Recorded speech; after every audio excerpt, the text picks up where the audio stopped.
Take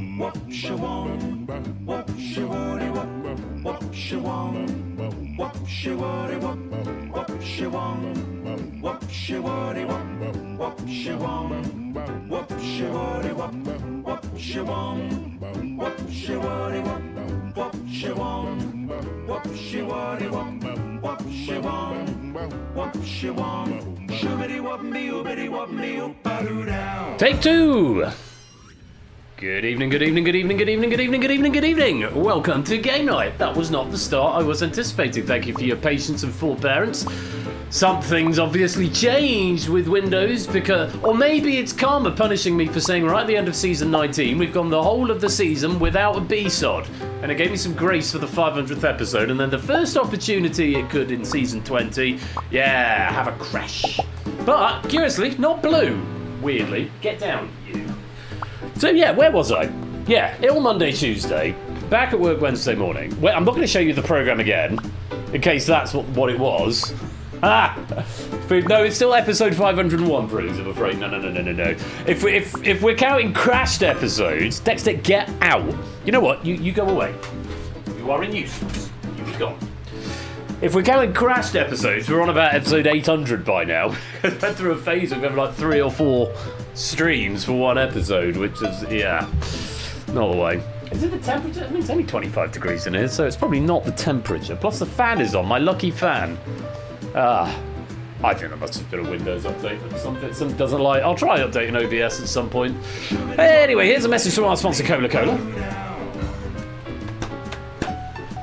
Good luck, everybody. Thank you for the luck, and thank you for the 61-month subscription there, Cola. Cola, of course, who wrote this pack of Risky Business that we're all looking forward to playing in just a few minutes' time. And, hello. Here's a message from our sponsor, Puzzle Dan. Good evening, Ben. Mr. Chips is being placed on the naughty step. He pulled the plug. Could be what happened there. Thank you for the 100 bits, Puzzle Dan. To your comment in Discord, Colin, one of the monitors stay on. Very often 3 of the monitors stay on, and only one of them actually goes to B-sod. Some of them, they get artifacts on them, but I've no idea what happens with it. Speaking of Discord, do come join. You'd be most welcome. Now, what I'm going to do is something I don't normally do, and I'm not entirely sure I know how to do without muting myself. I was going to mute the game music, but I think I might just turn it down. Oh no, because it's not going to turn it down for you. I'll leave it playing. Let's turn it down in my ear, so I can imagine that I'm talking to you with just the dulcet sounds of my voice. There's a couple of quick things I just wanted to say, which I hadn't planned on saying, and then maybe the B-sod was a message to me. Don't say it, just get on with the quiz, Ben. But, I am going to, I just want to express something that I am, right, no, I am actually just going to turn it down a minute, right, we're about minus 16, right. In fact, if I just go mute and turn my headphones off, remind me to turn it back on. Hopefully the music just died, but you can still hear me, hopefully. Bing bong, an expression is about to be expressed. Good. Excellent. That's what I want. So yeah, I'm still slightly ill, but I'll live. I'm much better than I was on Monday. It was awful. It was really bad on Monday. I love what we do here. I love streaming. I love sharing formats with you. I love hosting quiz. I love watching your answers come in. I love the drama that these games bring, and the highs and the lows of everything we do at Game Night, and I'm extremely proud to have done actually I'm just going to mute alerts a minute just in case anything else comes up. I'm extremely proud that we've got to 500 or now 501 episodes of Game Night, and I don't know if I expressed this sentiment enough on Saturday. I love it here. I think it's marvellous. This little corner of the internet that we've carved out for ourselves and with other tangential communities. It's wonderful. And I just want to say to each and every one of you who comes and joins us, whether you're here once in a blue moon, when you can, or every single stream, it is always a pleasure to have you here, and you are all wonderful, amazing people. And I just feel like I don't say that enough. And that sentiment is very real. It's not just a platitude. I genuinely mean it. You are very often the highlight of my week when I come here and hang out with you guys. And it is never not a pleasure. So I just wanted to say to you all, thank you for 500 episodes. Never stop being yourselves. And let's get on with the quiz. Literally, that's it. That's all I wanted to say. Have some risky business music back. So yeah. And yeah, thanks for the stream. Thanks for coming. That's it. Good night, everyone. No. Yeah. So, right, shall we do some quiz? Yes, Ashton Bash is also good people's as well. He's a good guy. He's one of the admin team. Massive thanks to the admin team as well, particularly this week, who've been an asset pack that the Unity Asset Store simply could not provide. They are wonderful, and I'm very grateful to them for all their support, particularly Ash and his side of things that he does as well. Great guy. That's all. Apropos of absolutely nothing whatsoever. Shall we quiz? I think we should quiz. It's risky business.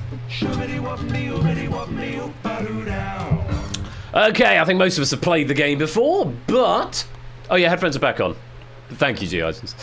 Headphones are back on. Right. A risky business. Written by Cola, proofed by me. Most of you I think have played before, but if not, here are the rules. So inspired by the speech, I'm going to finish 16th in this quiz. Let's see, shall we, 8-man key. Round 1 is called Favourable Odds. Select one of the correct answers from the 5 options that you get within 15 seconds. With each question, the number of risk points available increases, whilst the number of correct answers decreases. An incorrect answer at any time will reduce your risk points to 0. However, abstention will preserve your currently accrued risk. To play question 4, you must choose to risk based on the answers alone. This question is worth W risk points, but only one of the answers will be correct. If you choose to risk, abstention will be treated as an incorrect answer. 3 sets of 4. And I wish you all the very best of luck. That's all there is to it. I haven't said hello to everyone yet, have I? I should probably do that real quick. Welcome to SJG Isons, Charlie Natter, Lewis Fetch, JR Ape, Colin Arun, Solomon Silver, Electron, Matt Sprat, Brooks Fluffy, Puzzle Dan, Lupine Stimson, Zangel, Samster, CJ, Nando, Toot, BC, Flyboy, John, Oni, Clive, Aiden, the Invasion, McMikey, Jogging, and anyone else who's lurking, loitering, and lingering in the chat. Thank you so much for joining us all. Yeah, those are the rules. 3 sets of 4 questions. The fewer correct answers, the more points they're worth. You do not have to play. But it is risky business, and the idea is maybe it's worth a little risk. Shall we find out? These questions have been written by Cola. They're really good. I hope you enjoyed them. Starting with question number 1. Options are Big Ears, Mr. Plod the Policeman, Bumpy Dog, Tessie Bear, Mr. Blobby. Select one of Noddy's friends.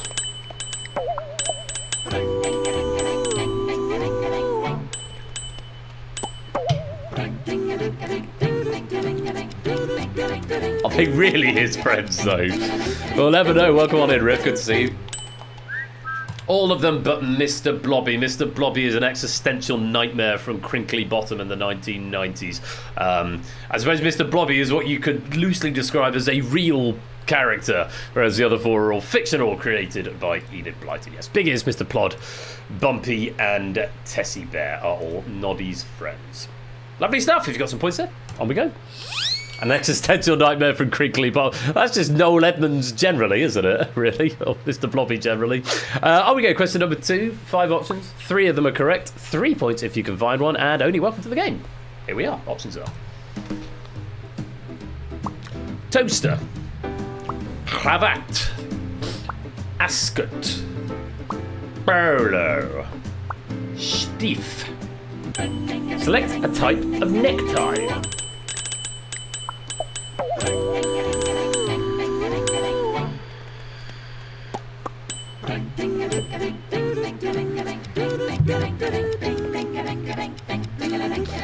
Everyone having a go, just GI's is going the wrong way. Yeah, toaster is not one of the answers. It's a town in England, but not a necktie. It apparently is generally pronounced toaster and not Towcester. But according to Cola here, it's a wrong answer, so I can pronounce it however I like. I decided to go for toaster. But yeah, cravat, ascot, and bolo are all types of necktie. Toaster and Steve are not. Well done if you got some points. On we go. Third question of the set. 5 points if you can find one of the two right answers. You do not have to play. You can abstain and preserve your risk if you like. Let's take a look at the options. Here they are. Live forever. Octopus's garden. Songbird. Something. Roll with it. Select a song that features on the Abbey Road album by the Beatles.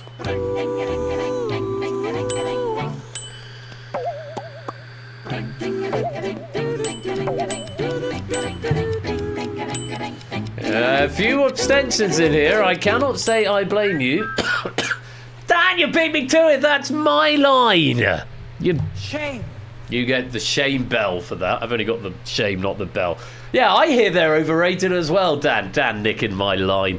My notes here just say, insert Beatles Oasis comment here. Oh, excuse me. Yeah, Octopus's Garden and Something both feature on the Abbey Road album. Live Forever, Roll With It, and Songbird do not. Quite a few abstentions there, but very well done to the 7 players who got that right, including the 6 players who now have the maximum risk of 10. If you have got any risk, that's everyone from CJ Binks up, you can choose to risk on this question. If you do not, you will not be able to risk, sadly. But you get to see the question go by. But you don't see the question until you've made that decision. You only get to see the options. So let's see what we've got. Only one of them is a right answer out of these potential 5. It's worth double points if you want to play and you get it right. Take a look. Options are Joker, King, Queen, Jack, Ace, Bank or Risk.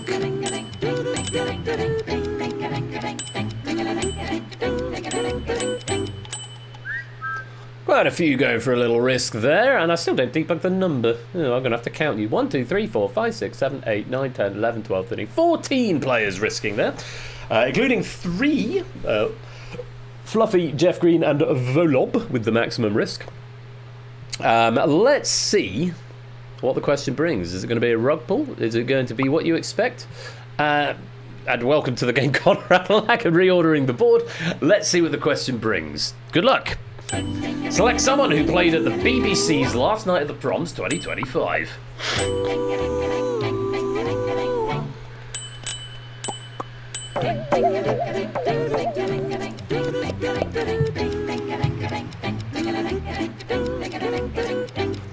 It was Queen. Yes, Queen played at the Last Night of the Proms.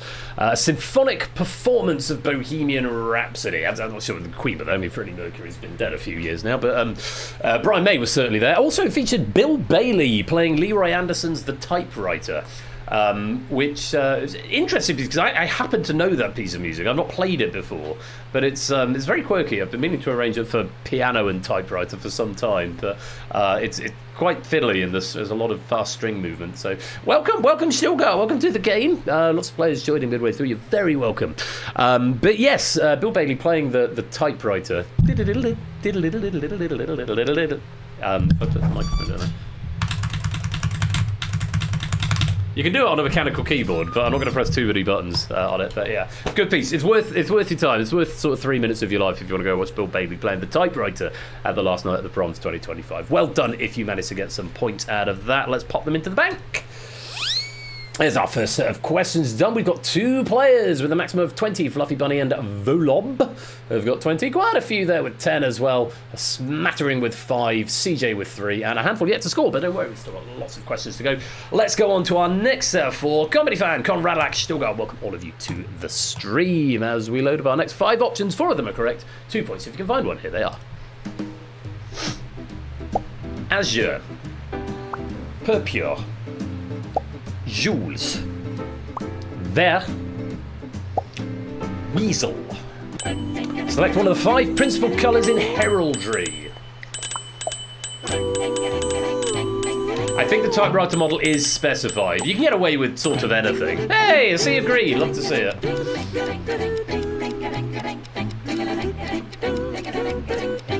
It's the wrong answer there is weasel. The missing answer is sable, which is the black one. Jules is red, purpure is purple, vert is green, and azure is blue. You'd also have sable for black. I don't know what heraldry is. I'm vaguely aware of the concept. I don't know any more than that. It's to do with shields and coats of arms, I think. Very well done if you got that one right, which is everyone 2 points. Let's see if you can keep them as we move on to our next set of options. 3 of them are right. 3 points if you can find one. You don't have to play. Options are Brighton and Hove Albion Premier League football team, South Africa's national men's rugby team, Glasgow Rangers Scottish Premiership football team, Baltimore's NFL team, and Pittsburgh's NHL team. Select a sports team with a bird on their logo.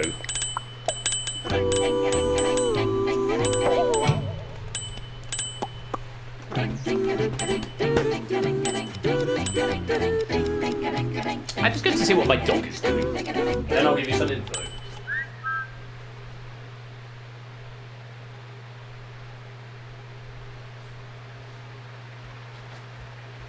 He's taken himself downstairs, curled into a ball and gone to sleep, which is fine. So yes, almost a sea of green there. Colin going wrong and Charlie abstaining on that one. But yes, South Africa's national men's rugby team has a springbok, not a burb.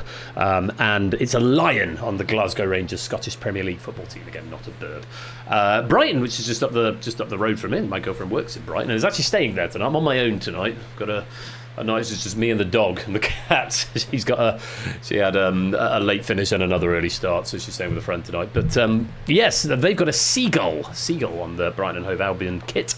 The Baltimore Ravens is the Baltimore NFL team, and of course the Pittsburgh Penguins. And where's Tipster when you need him? And what are birds? We just don't know. Well done if you got some points out of that. Plenty of players on the maximum risk. Let's see if we can keep that going as we go on to question number 3 of the set. 2 correct answers here, 5 points if you can find one. Here they are. Right foot, let's stomp. 1 hop this time. To the right now. Bring your knees in tight. Hands on your hips. Select an instruction given in the chorus of the Time Warp from the Rocky Horror Picture Show.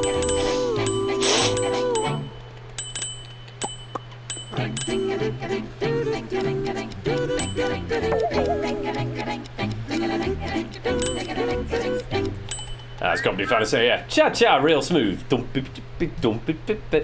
Cha-cha now. Yeah, let's do the cha-cha slide again, is what my notes say here. We've got a blend of the cha-cha slide and the time warp there. So the time warp, if you want to do it with me, it's just a jump to the left. No, that's that way. Well, on camera it's not, but yeah, just work that. And then a step to the right. With your hands on your hips. You bring your knees in. I can't do any more than that. But you have to trust my knees are in tight. You bring your knees in tight, but it's the pelvic thrust that really drives you insane. Let's do the time warp again. Yes, peace was always an option. That's the time warp. The other ones are all from the Cha-Cha Slide. Both bangers, primary school bangers, and indeed Freshers Week bangers. Anyone started Freshers Week this week? It's been Freshers Week at local uni for me this week. Anyone starting uni or back to teaching at uni? I hope you're having a good time if you are. So yes, well done. A lot of players getting points. We've got a lot of 10s going into this one, but it's the pelvic thrust that really drives you insane. Yes, indeed, G. Ivesons. Best primary school disco song, and why is it 5, 6, 7? Well, it's not though, is it? It's Superman by Blacklace, Lewis. Don't at me. Let's reorder the board. Clap your hands. Sound your horn. Go for a walk. That one. That's the one that sticks out with me from primary school. I graduate. Oh, good for you. At the risk of sounding patronising, but now I've just said good for you. No, congratulations, I suppose is probably what I meant there. Right, one more question in this set. Only 5 options. Only 1 is correct. Double points if you can find it. You don't have to play. In fact, you have to choose whether to play based on these options alone. So let's take a look at them, and you can decide what you want to do. Frank, Grant, Lance, Peter, Terry. Bank or risk?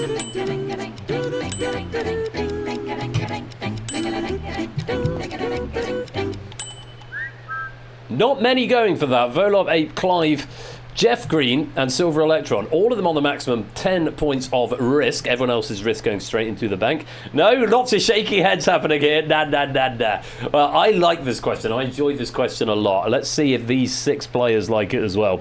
5 players, I beg your pardon. Good luck. Here is that question.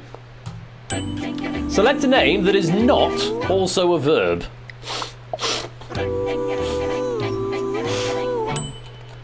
Well done, Clive. Well done, Arun. Bad luck, Volop. Bad luck, Ape. And Silver Electron's got there as well. Failed the coin flip. It's Terry. Terry is not a verb. So peter means to thin out. So if something peters out is a common expression. Frank, less common, is one I have heard of, though. It's something you do to the mail. You can frank the mail. The post, you can frank it, which I think is to put like a rubber stamp on it rather than a physical stamp, I think. But check with Cola on that one. I have never franked mail myself. You can lance a boil, which I think is just to scrape off the top of it, I think. And you can grant permission, as in to give permission. You can grant something to somebody, or grant passage to someone. Grant passage to round 2, or to round 3, like in bidding war. You cannot, and I love this, these 4 words, I don't think I've ever been put together in this order, but these are 4 words that belong together, I feel, and I think you'll agree. You cannot terry anything. I'm going to give Cola the honour of putting that as a raid message, as if he wants to put that as a raid suggestion. I will not accept it from anyone else. So don't anyone else put it, otherwise it'll just count against your raid counts. If you want to suggest a raid message, by the way, you can do so just there. But if Cola wants to suggest that as a raid message, you cannot terry anything. I really like that. I will accept that from Cola. Right, well done, those of you who got some points out of that. Let's pop them in the bank. Cola's a conscientious objector, is that right? Maybe we could come up with a verb for what terry means. Maybe we need to come up with a definition for to terry. But one of my favourite hobbies is turning nouns into verbs. That's always a fun game. And so we just said to me, do you golf? I was like, when did golf become a verb? Anyway, on we go. 5 options for this final set of 4. Let's take a look at them. Terry, to get on with the quiz, yes. Here are your options. Dark Berry Bash, Baja Midnight, Aloha Macadamia, Infinite Swirl, and Sweet Lightning. Please select a currently available flavour of Mountain Dew. 4 of those are right.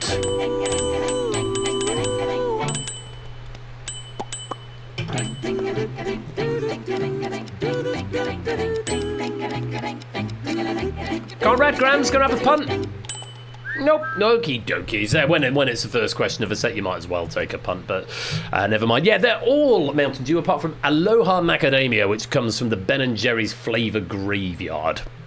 All of the others are Mountain Dew. Do we get Mountain Dew in this country? I don't think I've ever tried any flavour, but you know, I had quite a protected childhood. I didn't drink Coca-Cola until I was about 22. Well done if you got that. Let's go on. Oh, do we? Well, there we go. Today I learned. Next question, 5 options and 3 of them are correct. 3 points if you can find one. Here are your options. Don't have to play, remember. United Arab Emirates, Vietnam, Tunisia, Greece, Japan. Select a country found entirely north of the Tropic of Cancer.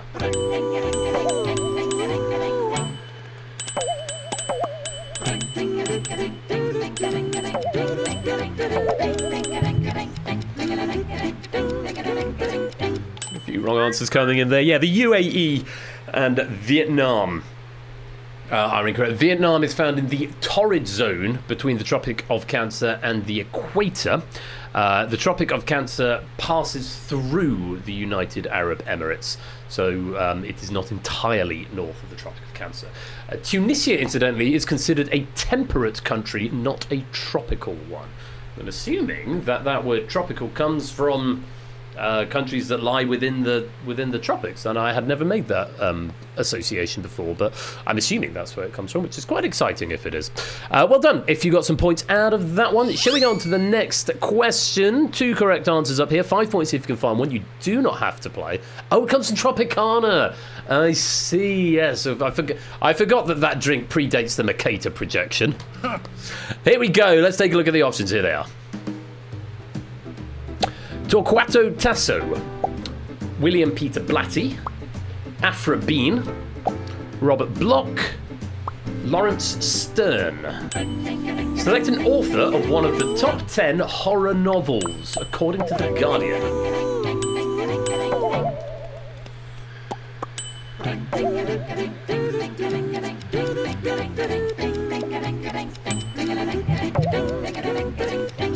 Yeah, quite a few abstentions there, and can't say I blame you. Well done if you did get that. To the 7 players giving a correct answer there.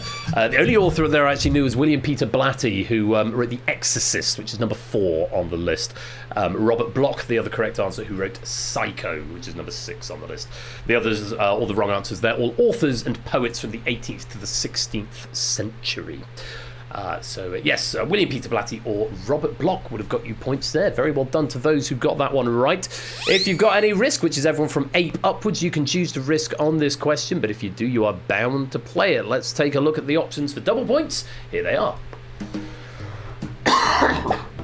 Horn, cornet, trumpet, tuba, bugle. Bank or risk?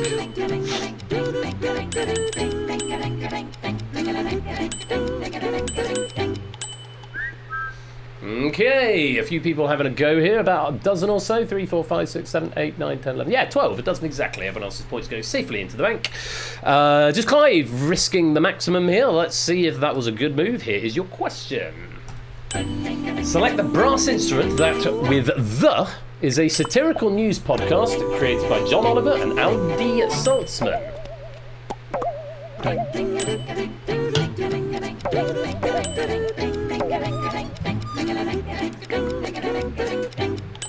About half and half there. It's the Bugle. Exactly half and half. 6 right, 6 wrong. The Bugle, which I'm a big fan of John Oliver, but I've never heard this podcast. So I did watch the most recent episode of Last Week Tonight. I watch it not every week, but as often as I can. And I would highly recommend it. It's an HBO show, Last Week Tonight with John Oliver. Very, very astute satirist and very, very funny. I'm not being paid to say that. I'm just a fan. And in fact, that line, I'm not being paid to say that, I'm just a fan, comes from Last Week Tonight with John Oliver. And I brought the whole thing full circle. Right, that is the end of that question. It's the end of the set. And it's the end of the round. So let's put the points in the bank and check out the scores. We have got, I thought it wouldn't be that because the Daily Bugle is in Spider-Man. Well, yeah, of course you got the Daily Bugle in Spider-Man. Yeah, Planet isn't an instrument. You could have had the Superman one up there, Daily Planet. Anyway, Fluffy and Dan are off to a strong start with 30 points apiece here. We've got Ben, Prugs, Ralph, Silver Electron and Solomon all on 25.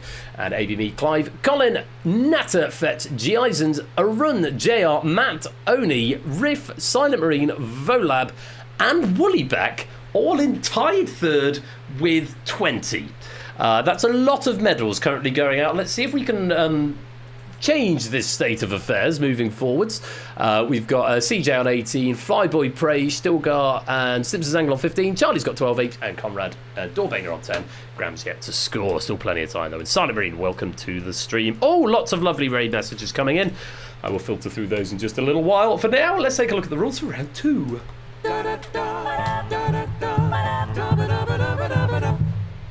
It's the board game, friends. Select as many of the 9 presented options as you like within 60 seconds. At least 4 and up to 7 of the answers will be correct. For each correct answer, you get 5 risk points. However, if you give me even 1 wrong answer, you get nothing for the board. Points are banked at the end of each board, and there's 3 in the round. I'm not going to tell you exactly how many answers are correct, but it will be at least 4, but not more than 7 out of 9. You don't have to play 4, you can just play 1 if you like.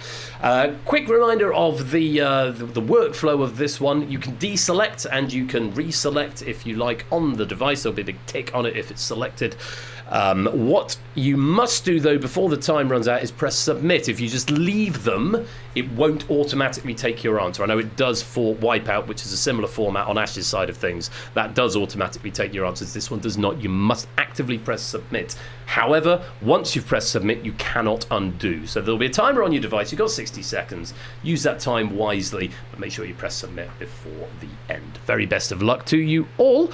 And let's take a look at our first board. Your options are Ruthless, The Mole, 24-Hour Party, Curse of the Cat, The Purple Eater, The Abyss, Helter Skelter, Ordinary, Attack of the Puppet. Select the answers that, when followed by the word people, give you the names of films listed on IMDb. And Davidovich, welcome to the stream. Nice to have you here. So use that time wisely. You don't have to rush your answers in, or do. You know, make your own choices. That's our first few coming in.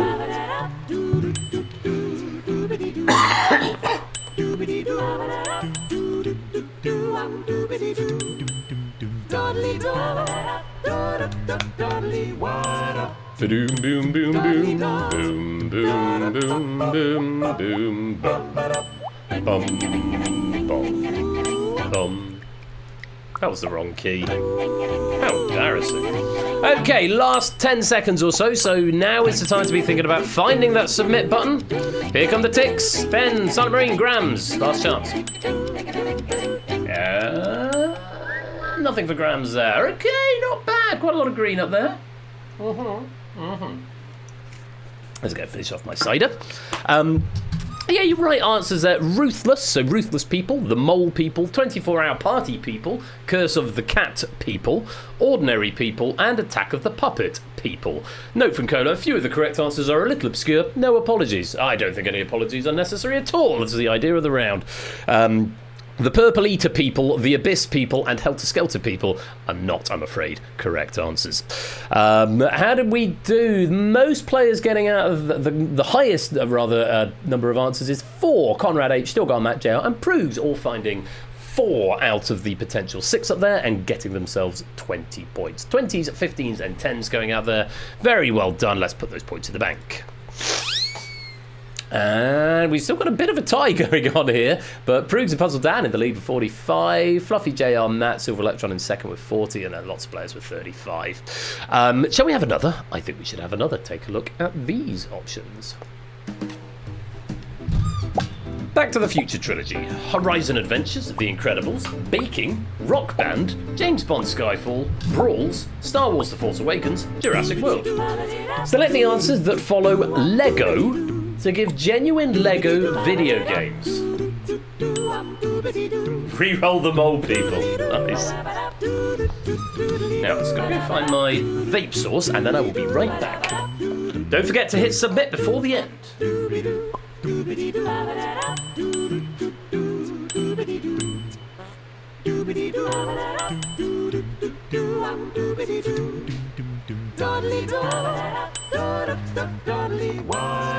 Unrelated note, but at the end of this round, would anyone be interested in seeing my chicken and bacon barbecue pasta bake with a frankly irresponsible amount of cheese? Would anyone be interested in seeing that on stream? It is not a euphemism. It is not a euphemism at all. No, 8 Mickey, I did not say too much cheese. I said a frankly irresponsible amount of cheese. There is not too much cheese. There is an irresponsible amount of cheese, I would argue. Right, again, lots of green up there. There seems to be quite a few people want to see that. I'll explain all about it in a minute. I'll go. I said what I said. Okay, and then the dragons came. Extra mature, Lewis. Well, that combination, extra mature and mature. Yeah, so good combination of cheddars in there plus mozzarella. Let's just go through the right answers. I'll tell you more about that in just a minute. Hello, Hardened Fence. Yes, like we called. You were summoned when cheese happened. Back to the Future trilogy is not a series of Lego games or a Lego game. Lego Baking, as much as I would love to have Lego Baking or Lego Bake Off or something, it hasn't made it that far yet. And Lego James Bond Skyfall is also sadly not a thing, but all the others are. I've played Lego The Force Awakens and I've played Lego Jurassic World. Do you know what a Lego Rock Band is? This is basically the same as regular Rock Band, but Lego. It's just, let's get a load of corporations to come together. Lego Brawl, that sounds quite fun. I've not played that one, but well done. So there were 6 correct answers up there. And again, the most anyone managed to find was 4. Ralph, Silent Marine, and Charlie all picking up 20 points. And Colin just going for the safe one there. Very well played. Let's pop the point in the bank. Bruce with the clear lead now at 60 points. JR, Matt, Ralph, and Silver Electron in second with 55. And Fluffy and Volob in third with 50. Right. One more board for you all. Let's take a look. And your options are... Black Widow Spider, Mastiff Bloodhound Cross, Racehorse, Mongoose, Snowy Owl, Lion's Mane Jellyfish, Jaguar, Adder, and Bald Eagle. Select the animals that feature in any of Conan Doyle's Tales of Sherlock Holmes.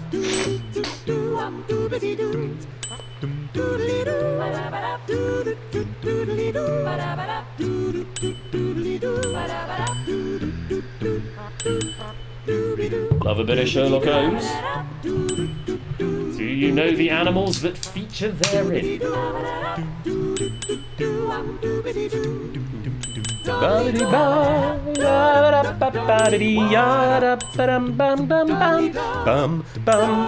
Anything from 4 to 7 will be correct. Once you've submitted, you can't unsubmit. Natter with the high bid so far of 5. Hoping to bank 25 points here. Let's see if he can realise that. Here come the ticks. Matt, time to get an answer in if you haven't done so already.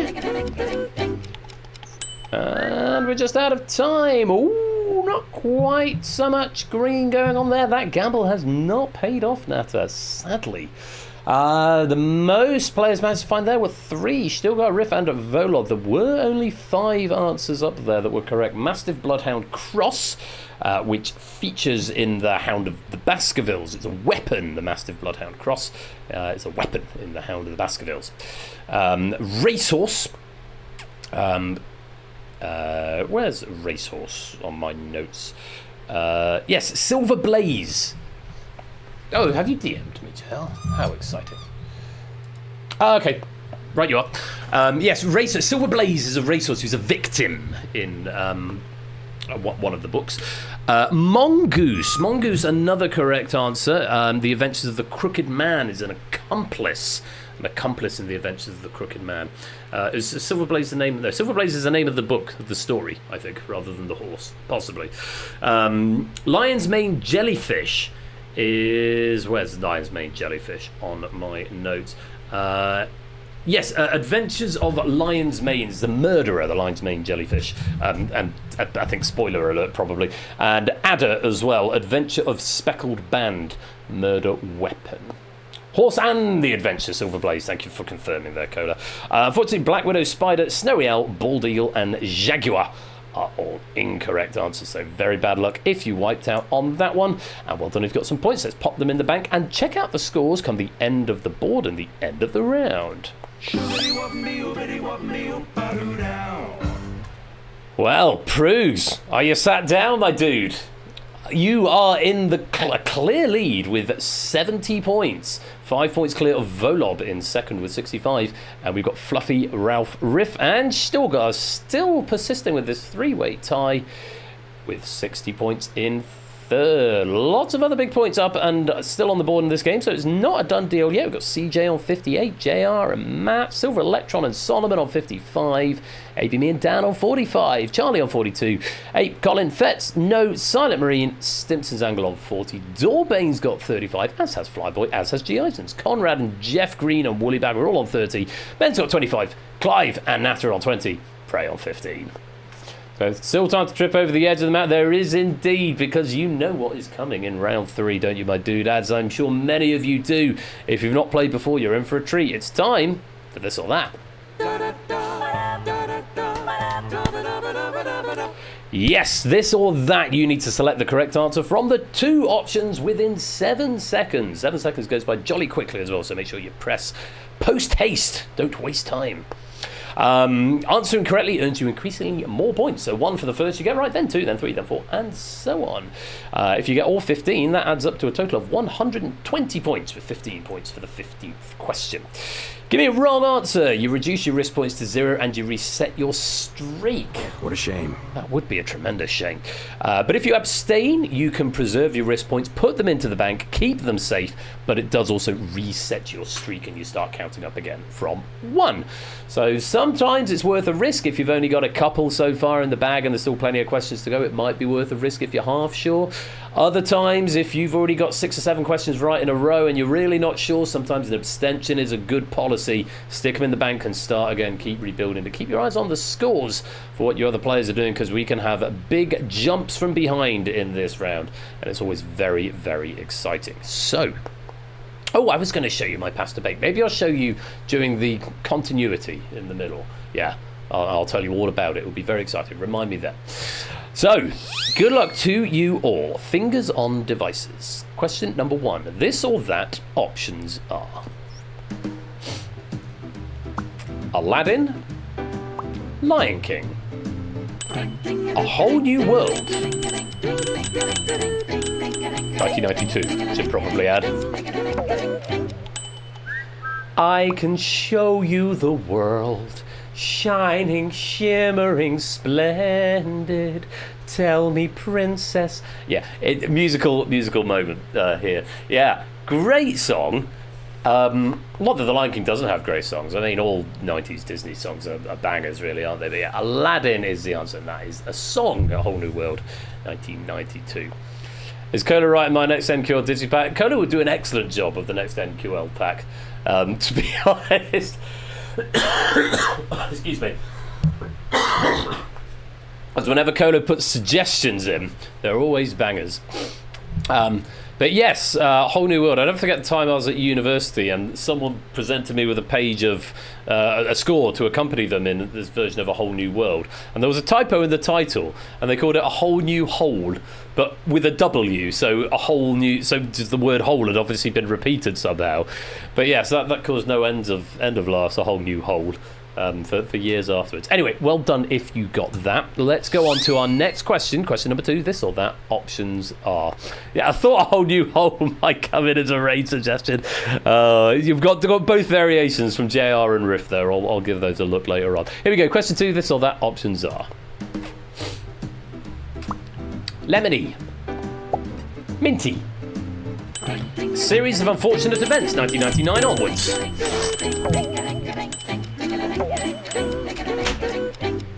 Hello, Michael. Just look who's come to say hello.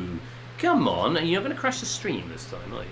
It's Lemony Snicket's series of Unfortunate Events. A note here from Cola say author, sort of, which I think is probably the best way of describing it. It's the sort of author. Well done, most of us getting that. Charlie banking a single point there. Let's pop it in the bank. And go on to question number 3. This or that. Options are... David Lynch. Stanley Kubrick. Clockwork Orange, 1971. Gonna come co-host with me? Come on, you. Come co-host. Stanley Kubrick, who did A Clockwork Orange. David Lynch did... there's done quite a few films. Mulholland Drive, for one. And others. That's the only one I can think of just off the top of my head. But yeah, Stanley Kubrick is what we wanted there. Again, most of us getting that one right. Very well done. And Solomon W's banking 3 points there. Let's pop them in the bank. Oh yes, Twin Peaks, of course. That was David Lynch, wasn't it? Are you co-hosting? Who's co-hosting with me? On we go. Question number 4. This or that. Options are... Sue Barker. Sue Johnston. A Question of Sport, 1997 to 2021. Rest in peace.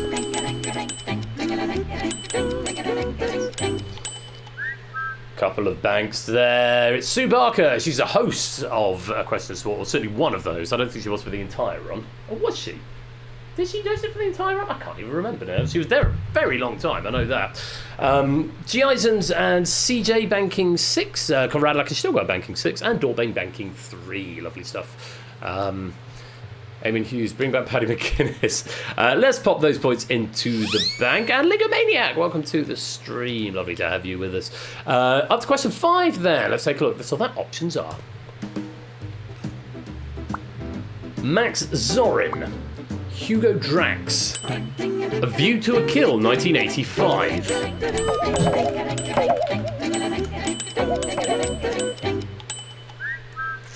Max Zorin, that was the villain from A View to a Kill, played spectacularly by Christopher Walken. Hugo Drax was the villain in Moonraker, not A View to a Kill, a little bit early. Roger Moore film, Moonraker, I believe. Some banks coming in there. 10 for JR, Colin, AB, me, Puzzle Dan, Silver Electron 8, Minky and Silent Marine. 6 for Pyro and Charlie banking 1. Some losses there. 10 points worth of loss for Clive Ardenfet's Proogs, Prey, A Run and Fluffy Bunny. Ooh, Proogs. That's not going to be good for your top score. You might still have it for now, but let's pop the points into the bank. And see what's happened. Proots does still have the bank lead. However, if we look at our potential lead, we'll see that Volob and Ralph and Riff indeed, with their 15 points of risk and their fairly chunky bank scores are ones to keep an eye on. But for now, it is still Proots as we go to question number 6. This or that options are French Revolution, English Civil War, Tale of Two Cities, 1859,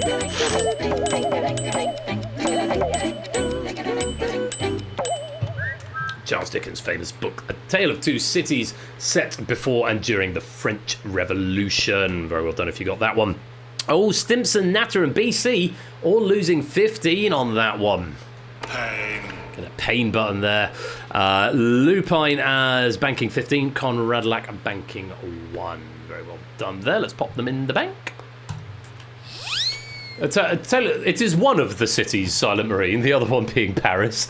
Yes, there's the other city. You stupid monkey! It was the best of times, it was the blessed of times! Right, question number 7. This or that options are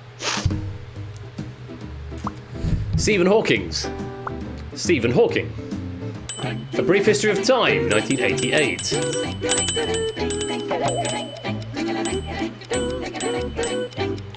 I'm afraid it's Stephen with a PH and Hawking singular, like Hawking. Oh no, is it Hawking? No, it's Hawkins plural and Stranger Things, isn't it? Hawkins, Indiana. But yeah, Stephen Hawking singular. Just the one of him. Prey just banking a point there. A couple of wrong answers, but you'll know for next time. There's only one Stephen Hawking. Well played if you got that. 28, still the bank lead at the moment. No Riff and Volab. Very good there. Best of quiz, it was the worst of quiz. I like it still, girl. Let's put the points in the bank. As we go to question number 8. This or that options are the midpoint. Elvis and Jason Nevins. Elvis and Junkie XL. A Little Less Conversation, 2003.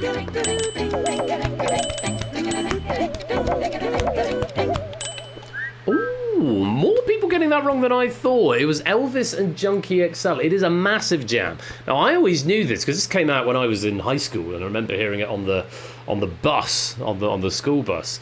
And I think it was used in an Adidas advert, I think, which had like David Ginola and Eric Cantona and people in it, and, you know, people of the time.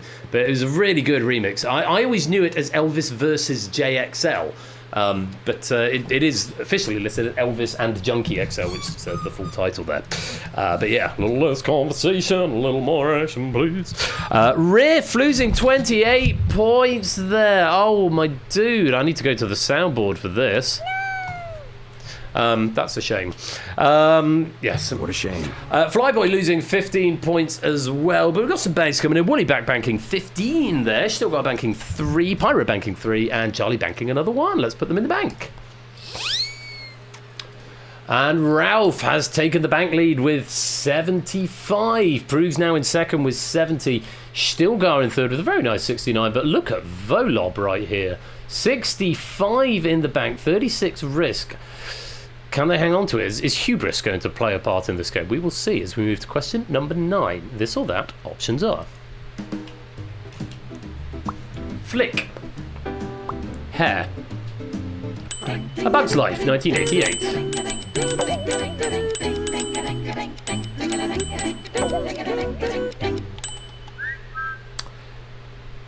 It's Flick, the protagonist from A Bug's Life, which was the... Came out at the same time as Ants, I think. Hello, Max. Yeah, welcome to the game. I think it came before Ants, but it was Pixar.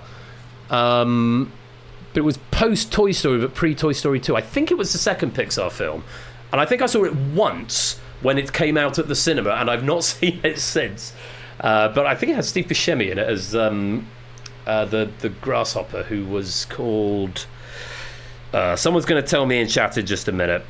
What was the grasshopper called? Hopper. That was it.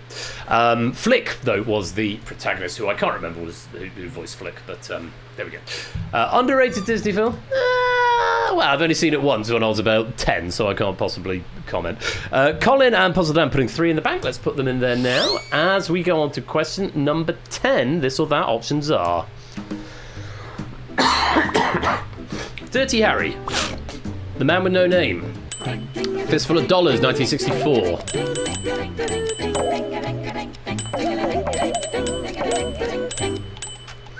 The Man with No Name. Volab is calling it time there, but that's going to be 110 points in the bank. Lovely stuff. Yeah, Clint Eastwood. Both roles played by Clint Eastwood, but The Man with No Name was a character in A Fistful of Dollars from 1964. Banks coming in for jogging. It's jogging who is Volab, incidentally. 45 going into the bank. 10 going in for G. Eisens and Fluffy. Charlie putting another 1 in. Matt putting 6 in. And CJ banking 3. Let's pop them in there now. So 2/3 of the way through, and we've got a new bank leader. Jogging with 110. Ralph with 75. Fluffy and Proogs tied up in 3rd with 70. But Stilgar, 69 in the bank. But if we look at the potential... Oh, well, hello, Oni. Stilgar actually drops even further down with the potential of 72, because Oni has still got 55 points of risk at stake here and 40 in the bank. Do not take your eyes off this man. Potential score of 95... and still growing at an alarming rate. Let's see what happens as we go to the next question. Question 11, this or that. Options are... Freddy's Revenge, Freddy Strikes Back, A Nightmare on Elm Street 2, 1985.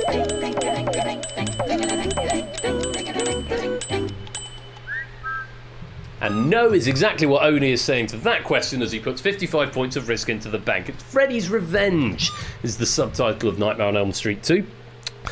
15 banked from JR, 3 from Silent Marine, and 55 being banked by Oni there. Silver Electron losing 10 on that one, unfortunately. Let's pop points into bank.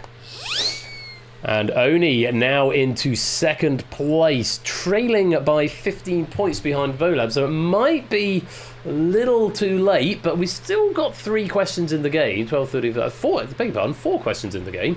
So still an opportunity for Oni to get another 10 points. Yeah, it's not going to be enough. I think this might be it for Volab getting the gold, unless Ralph could do something about it. Ralph already on a potential score of 90. Could potentially get enough to overtake Volab. Let's see what happens. We go to question number 12. This or that. Options are... You Can't Handle the Truth. How Do You Like Them Apples? A Few Good Men, 1992.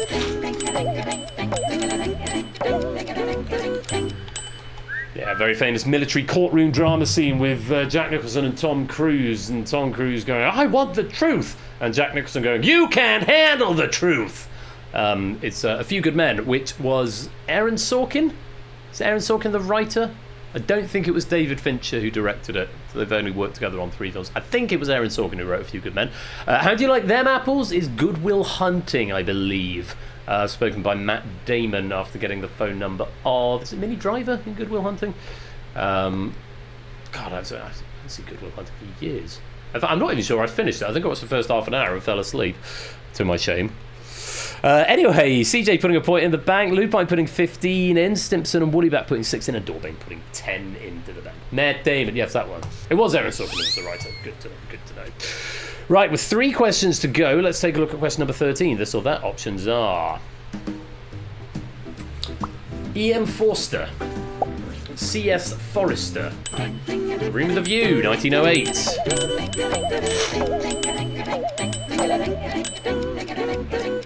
The author of that book, E.M. Forster, wrote A Room with a View, 1908. Ardenfett's putting 10 in the bank. Charlie and Maxio putting 3 in the bank. Verlob getting a wrong answer, but they're probably thinking they've done enough already. We will see. Let's put the points in the bank. So 2 questions to go. Ralph has banked, so Ralph now cannot catch Volab. Is there enough for Stilgar to do that? I mean, okay. What could they get up to? Add 6, add 7, so they could get 28. So no, they can't. They can end up on 97. But so it looks like it's going to be Jogging's game. But let's have a little battle for silver and bronze all the same. As we go to question number 14, this or that options are Blanche, Saute, Streetcar Named Desire, 1947.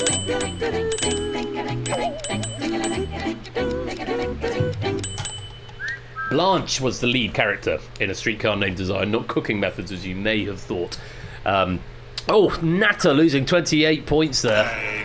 But Silver Electron and Silent Marine putting 3 into their bank. Let's add them in there.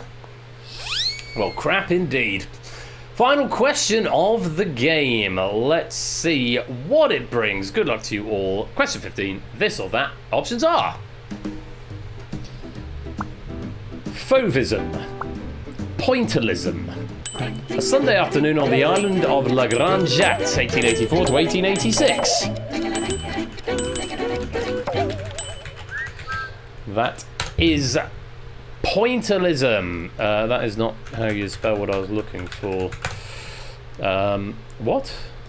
What's Hugo Drax doing there? Yeah, it's Pointillism. It's Georges Seurat? S-E-U-R-A-T. I'm not quite sure how to pronounce the artist's name. Georges Seurat. Colour and light. Yes, it's the art style, Pointillism. For anyone wondering what that looks like. Now the quiz is over. You can go and have a little look right there. Okay, Surat. Very good, Lewis. So, at the end of all that... Oh, and welcome to the stream, Royal Flush, apparently. It's the first time I've spoken in chat since I came back alive. At the end of all that, it's time to put the final points into the bank. And let's see who our Risky Business champion tonight is.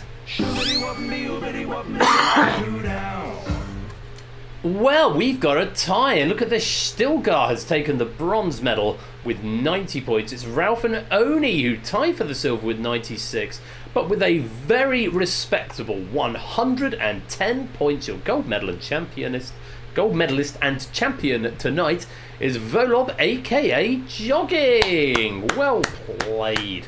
Another second, Oni continuing the trend. Many lols. First non-spotlight medal. Shall we take a look? Shall we take a little look, Stilgar? It's not by any stretch your first non-spotlight medal. You've got a silver and a bronze in Spotlight. You've got a silver and a bronze in the Hive. You've got a lobby in Danger Zone. You've got a Crossfire win. You've got a lobby in Bidding War. And now you've got a bronze in Risky Business. Very many congratulations to you. And I hope you had fun. Lupine, incidentally, that for you for Risky Business, that is your 4th silver medal for Risky Business. And Oni, for Risky Business for you, that is your 2nd silver medal. Still not got a gold, so Oni still looking for a gold medal for Risky Business, as to our friend Jogging. That is your first gold medal in Risky Business. Very many congratulations. 3 bronzes and now a gold to go with it. So huge congratulations. And more shibbity wops as Yona Yak subscribes with Prime. Thank you very much, Yona. Welcome to the stream and the fam. Enjoy emotes and ad-free viewing for the next month. Ads that you are about to see in about 4 minutes time, or rather you won't see, but those non-subs will. Thank you. You made it for the last game. Yeah, we've got one more game to come. We've got the Escape Artist coming up in just a moment, so do stick around for that. Can I, first of all, extend my thanks? First of all, welcome Vertigo and Yoniak to the stream. Can I extend my thanks to Cola for a wonderful, wonderful pack of Risky Business. Just the right amount of tricky in there, but a lot of fun, very accessible all the way through, and good humoured and good natured. So Cola, thank you very much indeed for a great pack and a really lovely start to this stream. We are going to take a little break. I encourage you to go and stretch your legs, go nip to the loo, get some more snacks, get some more drinks, any medicine or anything you need to take at this point. Now's a good time to do it. I'm going to play about 3 minutes of adverts for those of you who aren't subscribed, but those of you who are, you will get to see, you'll get to hear some more music, which would be nice. And when we come back, we are going to be playing The Escape Artist as written by JR and proofed by Topper. I had a little glance at this as I exported it. Some really good trivia in here. It's a much more serious quiz than Risky Business, but hopefully no less fun. I do hope you can stick around for that. And of course, we've got the midweek Thunderball draw coming a little bit later on tonight, so please do stick around for that. Also, when I come back, I will show you my special pasta bake. And, well, you can tell me what you think of it.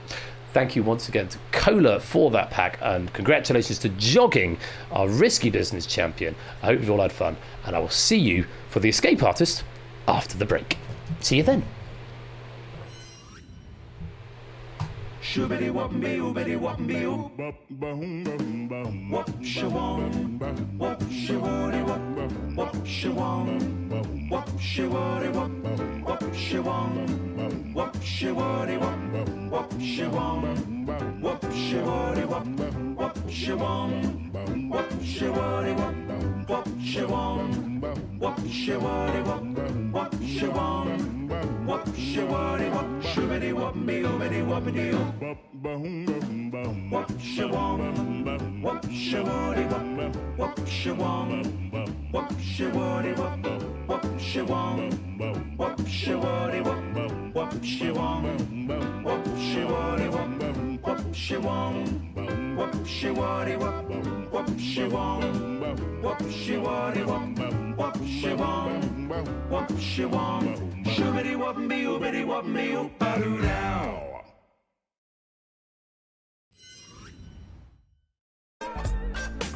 And some lovely jazzy music to keep us company during the break while we give you some bonus pennies. What bonus message shall we have? Let's go with Jogging is risky. Jogging is risky for 180 pennies. Do cash them in now. Adverts coming up, and when we return, we will be playing Risky Business as written by JR. It's going to be a lot of fun. Don't touch that dial. We'll be right back.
Right, put the microphone off. You're ready for this? No. I know it smells delicious. Right.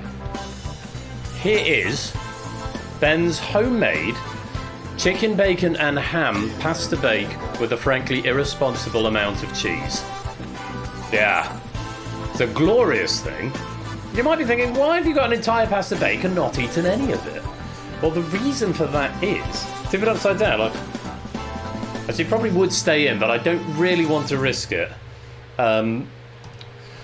Why did you not wait until I was in Vegas to bake that?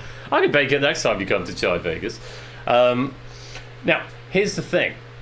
This one is possibly slightly underdone, but I do 2 at a time. So I buy half a kilo of quite nice penne from the grocers just down the way.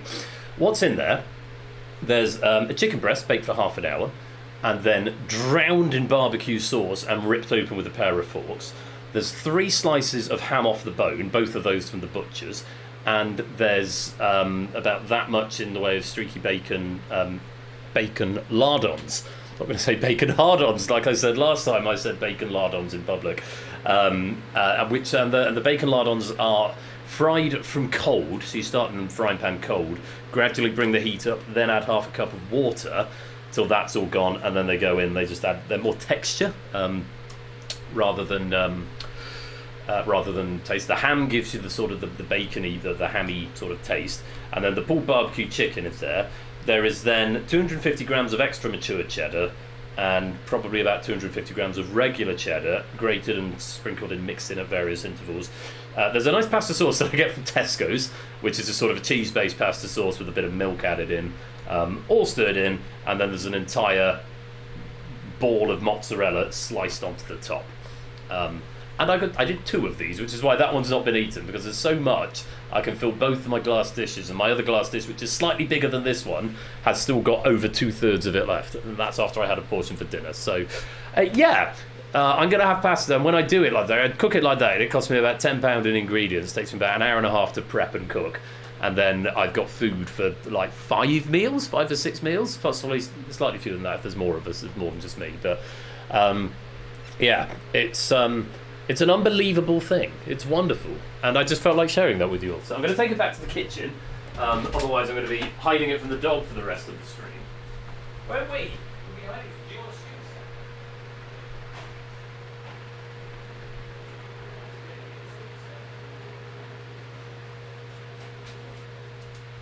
Next one wants a Scooby snack. You want a Scooby snack? Yeah, you do. Nom, nom, nom, nom, nom. Delicious. So there we go. That's my culinary adventure, which I go on normally once a week.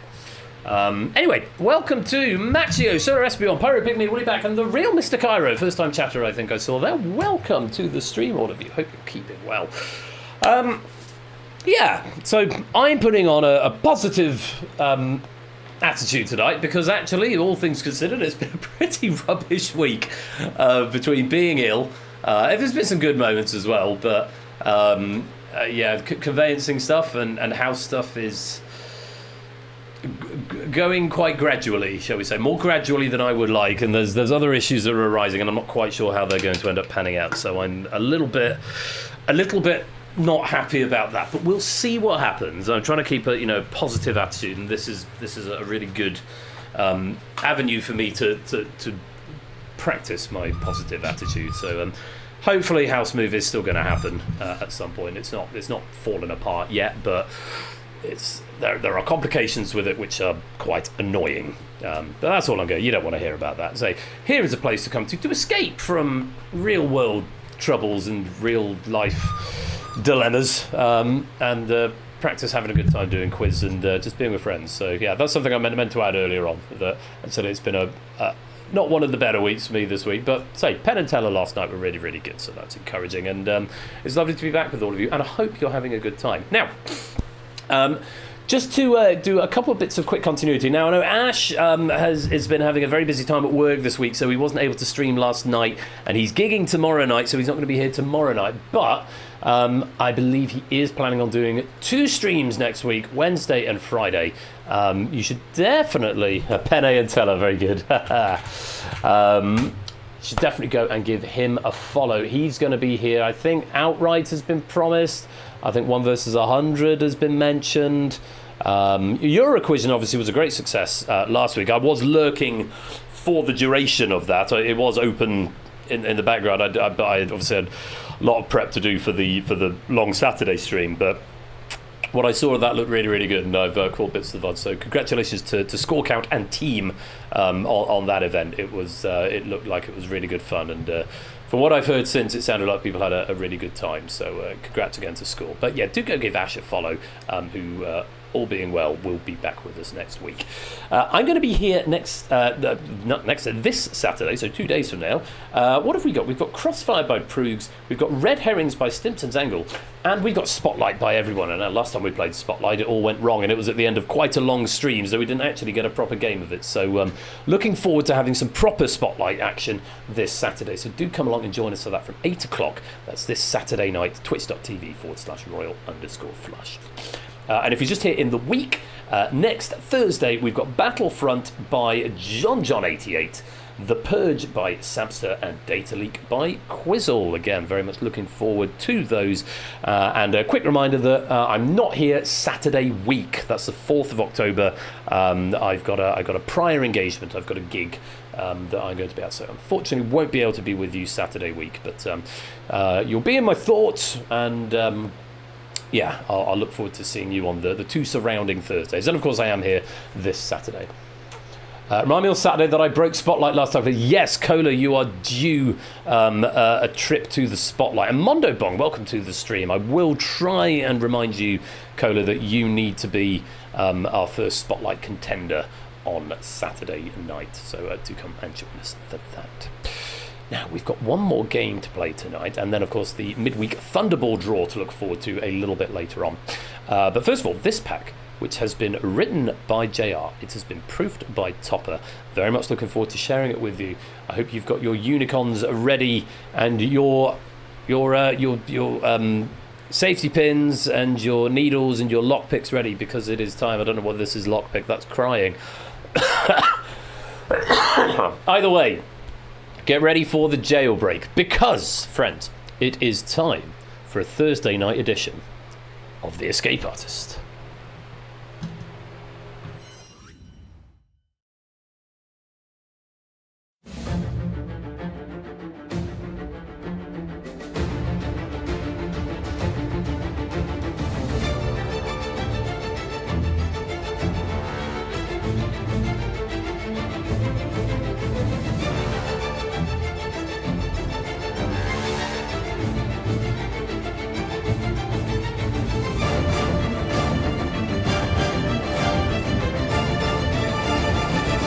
Welcome to The Escape Artist.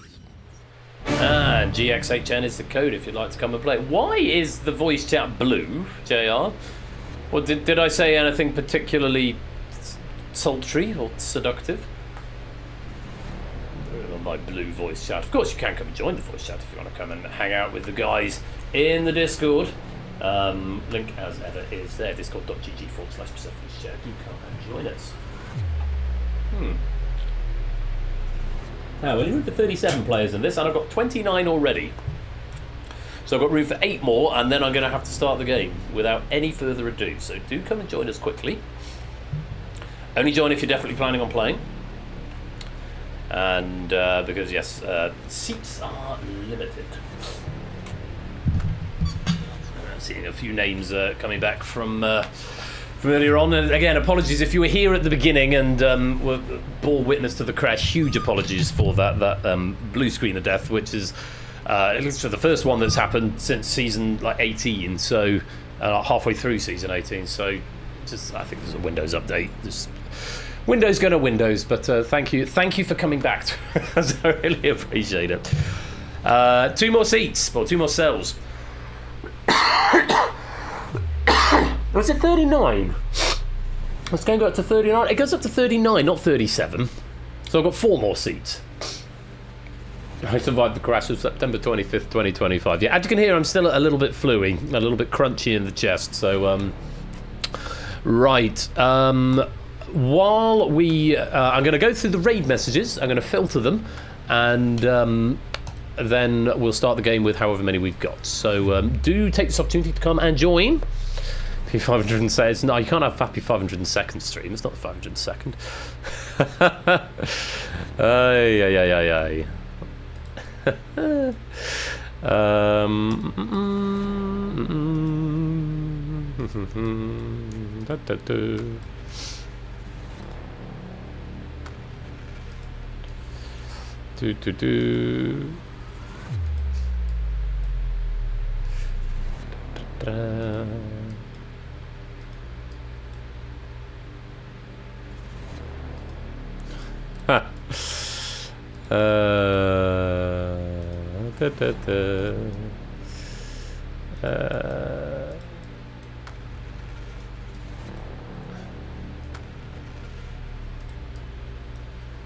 That's clever.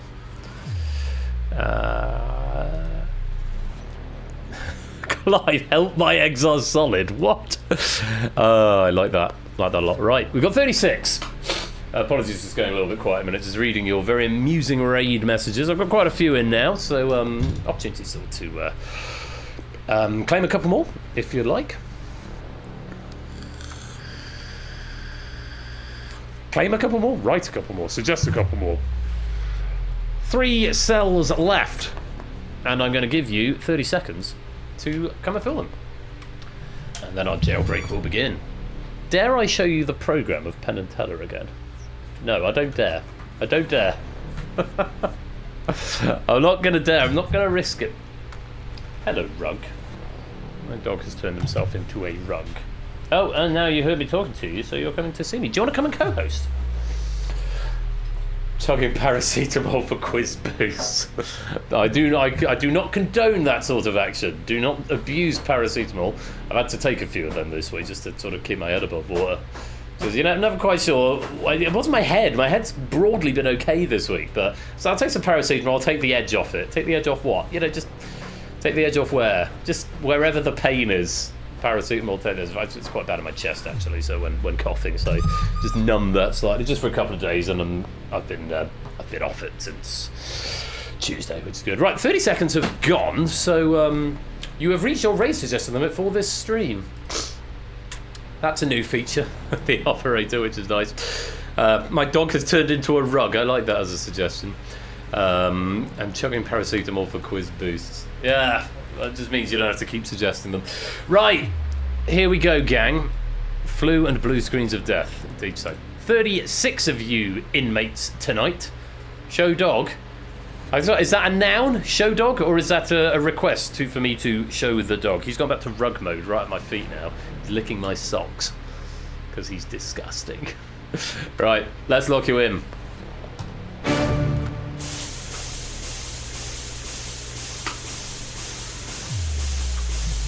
And there you all are, my criminal friends in jail. And we've got 2 vacancies on the bottom row and 1 at the top. If anyone wants to join the game midway through, you can have a cell. If you join before the end of question 5 of the first round, you actually get to take part in the game. After that, you'll just be locked straight in, which is always funny. So, for those of you who don't know how to play, I guess we'd best explain the rules. Let's take a look as we go to round number 1. Round 1 is initiate. You've got to answer any 5 of the 10 questions in order to escape the round. Harder the question, the more points it is worth. You can't answer more than 5. Once you've given me 5, you won't be able to answer any more, but you will be safely through to round 2. Answering correctly, you lose a life. If you lose all 3 of your lives, or if you fail to get to 5 before the end of the round, you're out the game. No penalties for abstention, but of course the more you abstain, the fewer questions there are left for you to attempt. At the end of the round, I'll give you a bonus point for every life that you've got remaining, so those lives do carry a sort of soft value if you can hang on to them. So, you know, a bit of jeopardy there of whether or not something is worth a punt or whether it's going to be a straight abstention. Critically though, once you've answered 5, you cannot answer any more. Let's take a look and see what the curve is doing for us in round 1 tonight. Well, 92153 64871. I don't love that. I don't love that as a curve, I'm not going to lie. You've got the 9 and the 10 in the first half. You've got a tough second half with 6, 8 and 7 all there, but 1 at the very end. So the 1 pointer at the end, that could be a get out of jail free card if we get there. But yeah, it's a rough opening, 9-2-10. Yes, in matron, what? No, not matron. What's governess? Governess Emily is giving us a pretty rough hand tonight, pretty rough deal on the curve. But let's see if you can turn it to your advantage. Good luck to you all, inmates. Let's go to our first question. This question is worth 9 points if you give me a correct answer. Let's take a look. Detective Comics number 27, the first appearance of Batman, was published in which year?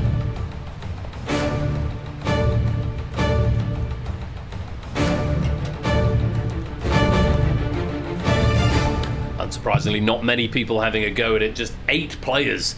That is a tough one unless you know your comic book knowledge.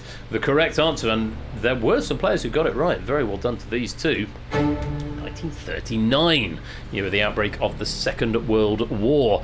47, 46, 34, 37, 30 and 35, all incorrect answers. Very well done to Natter, getting it in under 9.5 seconds, and Matt the Sprat in under 14.5 seconds. Fuck off, says Aaron. Oh, I'm afraid that's the way it goes. 2 years off, I'm afraid. It was a 9-point question, to be fair. Bad luck, you've lost a life. Let's let you back up.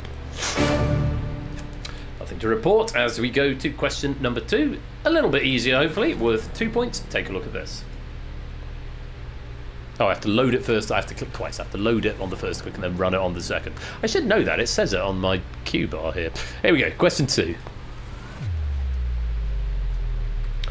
What is the smallest woodwind instrument in a modern orchestra?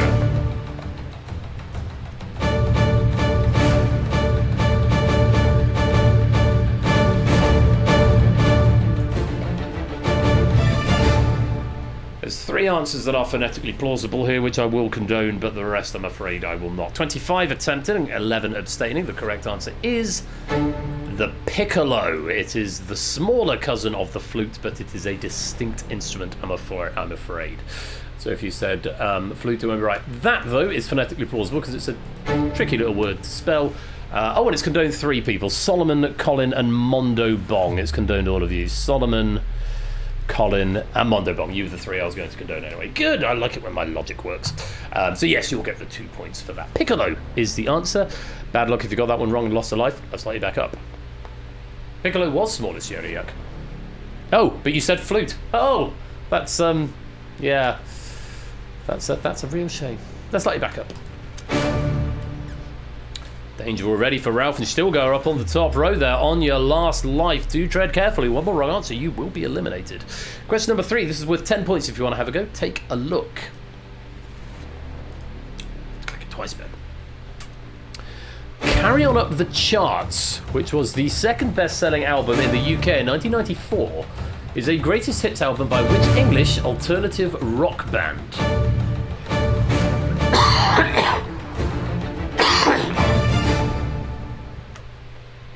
Six players having a go at this, 30 abstaining. Band I've actually heard of and might have had half a chance of getting this one right based on the video of one of their songs reminding me a little bit of the Carry On films. That video in question is the video for Perfect 10, which is of course one of the greatest hits by the beautiful South. Fairground Attraction, Wet Wet Wet and Chumbawamba, all incorrect answers I'm afraid. But well done to Toot, Jogging and Samster, all giving me a correct answer. That is 10 points to you. Let's light you back up. Oni adding to the players on their last life. Oni, Lupin and Stilgar, now all on their last life. Curve is going to take a little bit of a pause for breath here. Hopefully we get some easier questions. We move to question number 4. This one is worth 5 points if you want to attempt it. Take a look. By what name is the children's author Theodore Geisel better known?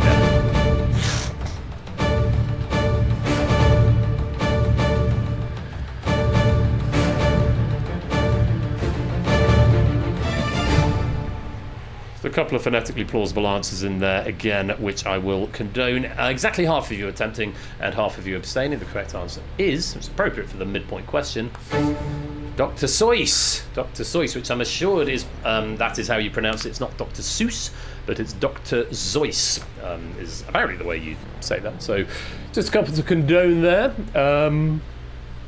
Where's Conradlac? Where are you, Conradlac? There you are down there. Dr. Seuss, yes. It's a tricky little one to spell. But Conradlac and Lupine also getting condoned for the exact same spelling there. And Pyropygmy with a different phonetically plausible one.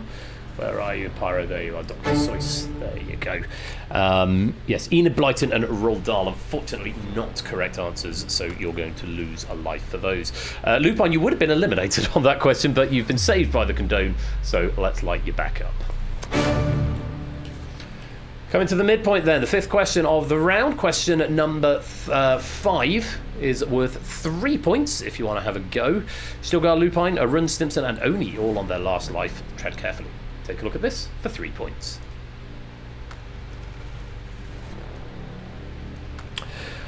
The Titanic was operated by which shipping line, founded in Liverpool in 1845?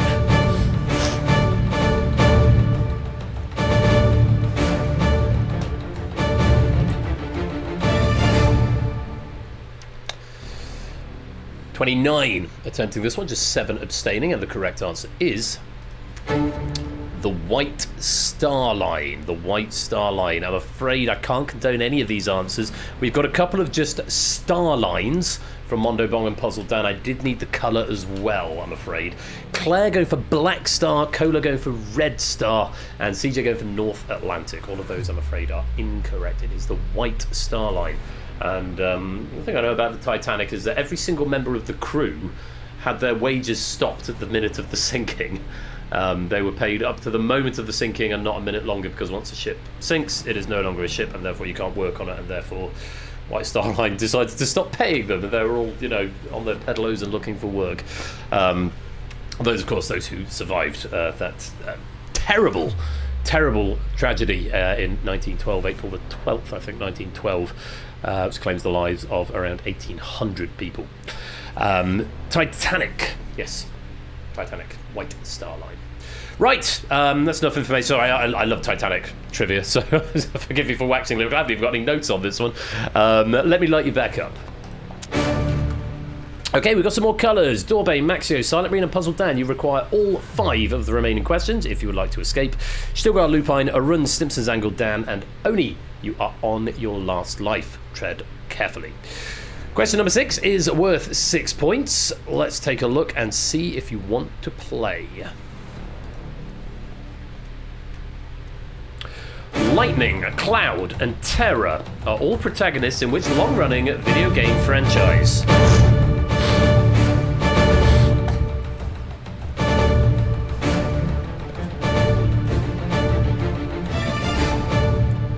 And that is time.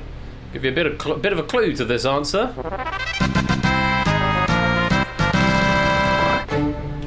Final Fantasy is the correct answer that we wanted there. Lightning is protagonist in Final Fantasy 13, Cloud in Final Fantasy 7, and Terra in Final Fantasy 6, 3 in the initial North American release. 2 players actually go for the same wrong answer, Sonic or Sonic the Hedgehog, neither of which was correct. Neither was Halo nor indeed Overwatch. Stimson's Angle and Puzzle Dan. Well, it's been a short run on this occasion. Please continue playing for pennies, but I'm afraid you've not made it out of the first round. Thank you for playing. But it's the end of the road, and it's lights out. Into their cell they go. To our next question, we've got some more lights now. Vertigo, Toot, Clive, Sam, and Jogging. You are 1 away from escaping. Dorbane, Maxio, Arun, Flyboy, Silent Marine, and Mondo Bong. You still require all. Still got Lupine, Arun, and Oni.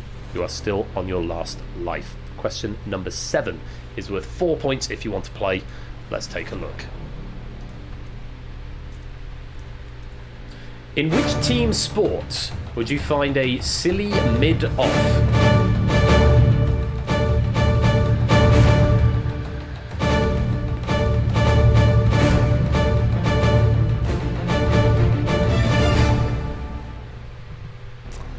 think that's just about phonetically plausible there. GI says just about. The correct answer is cricket, which is indeed a silly sport. Any sport that can last 5 days and still not have a winner is absolutely a silly sport. How's that indeed? Yeah, GI says, where are you? There you are. I mean, it looks a bit like circuit, but I can see what you're getting at there with cricket. I'll let you have that. Frisbee, volleyball, rugby, American football, hockey, tug of war. All of those wrong answers. Autocorrect. Oh, it's autocorrect, was it? You're playing on an iPhone, are you, or something? Yeah, sometimes autocorrect is going to do bizarre things. But yeah, I'll let you have that. We've got some more eliminations due, sadly. Dorbane, Maxio, Silent Marine, and Mondo Bong. Oh, it's either not enough questions or you're out of lives. Oh, thank you very much for playing, and please do continue to play in the background game. But for now, it's the end of the road, and it's lights out.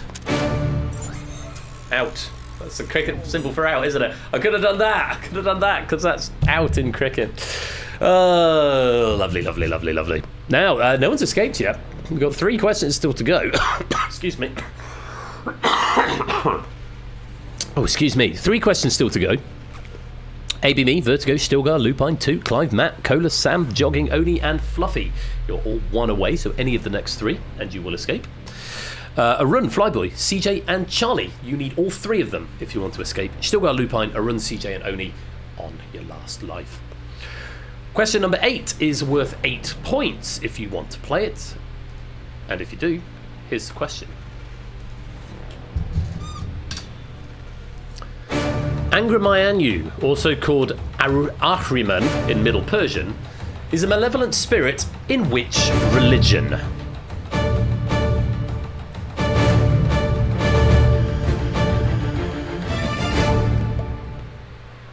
I'm going to be charitable. There's a couple of these that have come through here which weren't covered by the options, but I will accept. The correct answer is Zoroastrianism, main adversary of Ahura Mazda, the highest deity in Zoroastrianism, essentially a Satan analogue. Fluffy and Woollyback, I am going to allow those. I think you said exactly the same thing. I can find either of you. There's Fluffy, Zoroastrian, and indeed Woollyback has been condoned there as well. Other wrong answers there, actual wrong answers: Hinduism, Islam, Hindu, Islam, Buddhism. All of those, I'm afraid, are incorrect. Bad luck, you're going to lose a life. And CJ and Charlie, you're our next victims. Toot is our first escapee. Toot escapes into round number 2, and we'll see him there, hopefully joined by some other players in a minute. But unfortunately for CJ and Charlie, good run, but it's not to be this time. Thank you very much for playing, but it's the end of the road, and it's lights out. Oh, and Fluffy, I beg your pardon, you've also escaped, Fluffy. Didn't see you because I condoned the answer, so it didn't show in my log, so apologies. We've got 2 escapees. Now, everyone will be either 1 away or requiring all. ABME, Vertigo, Stilgar, Lupine, Clive, Matt, Cola, Samster, Jogging, Claire, Oni, and Woollyback. Either of the next 2, either the 7-pointer or the 1-pointer. Natta, Solomon, BC, Ardenfetch, Geisens, Conradalak, Yoniak, Prugs, Pyro, Colin, Arun, Flyboy, Nando, and Silver Electron. You need both. Vets, Geisens, Yoniak, Stilgar, Lupine, Arun, and Oni, you're also on your last life if you want a little bit of extra pressure. Question number 9 is worth 7 points. I'm not going to say anything, but I will. Don't everyone react if strange things happen. I will explain later on. Question number 9 for 7 points. Take a look at this. What is the name of the talking plant purchased by Seymour in Little Shop of Horrors?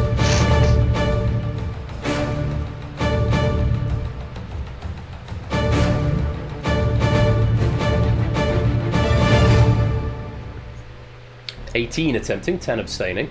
Now, if it's I can't remember if this game tells you in real time if you're right or wrong. Yes, feed me Seymour. When I press the button, it's going to say everyone is wrong, and I will explain why. I've got to do some manual condoning. It does not. Right. The correct answer, it's Audrey 2. Now, I had a conversation with JR about this, and I'm very glad that we have done this, because this is one of those weird ones where the answer is Audrey 2, But if you just put Audrey, it would probably count it as correct.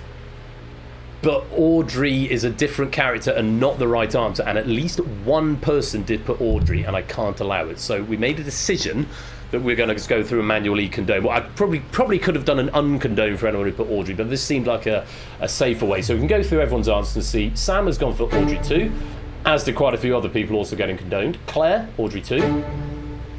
And Final Fantasy is not right. He Star is not right. Karen is not right.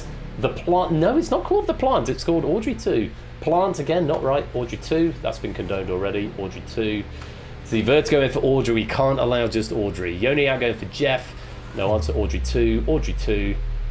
Elsa, no. Lloyd 2, no, I'm afraid not. No answer. Ben, Seymour, and no answer. I think I've got everyone. Karen is not right. I like that a lot, Puzzle Dan. Without a 2 or G, yes. So, everyone happy that I've caught everyone who gave what they think is the answer? Background game, I think I've caught everyone there. Yes, that went well. All resolved, everyone happy. I knew it wasn't Audrey, too. Very good, Bruce. So I'm not entirely sure who is going to be eliminated here because it's rather made a mess of my log. There are a lot of people due for elimination. Let's press the button and find out. It's the end of the road and it's lights out. Oh! Lot of players for the drop there, either for running out of points or running out of questions or not having enough questions or running out of lives. Either way, that was a brutal cut there. Fetz and Oni, you're on your last life, and everyone else, AB Me, Nata, Fetz, Vertigo, Colin, Cola, Jogging, Silver Electron, Oni, and Willyback. You are 1 away, but it's only a 1 point question. So let's see if you can make it through. Good luck. Here was question number 10 for a single point. Which US state flag features a bear, a star, and the name of its state in its design?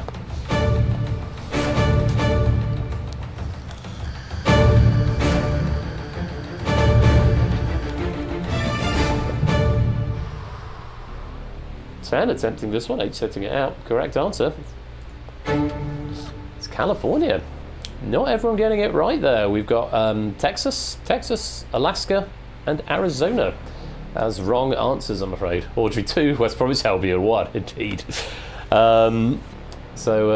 Yeah, that's tough luck for those players. AB Me, Nata, Ardenfetz, Vertigo, and Cola, very well done, you've escaped. Unfortunately though for Colin, Jogging, Silver Electron, Oni, and Woollyback, thanks very much for playing, but it's the end of the road, it's lights out.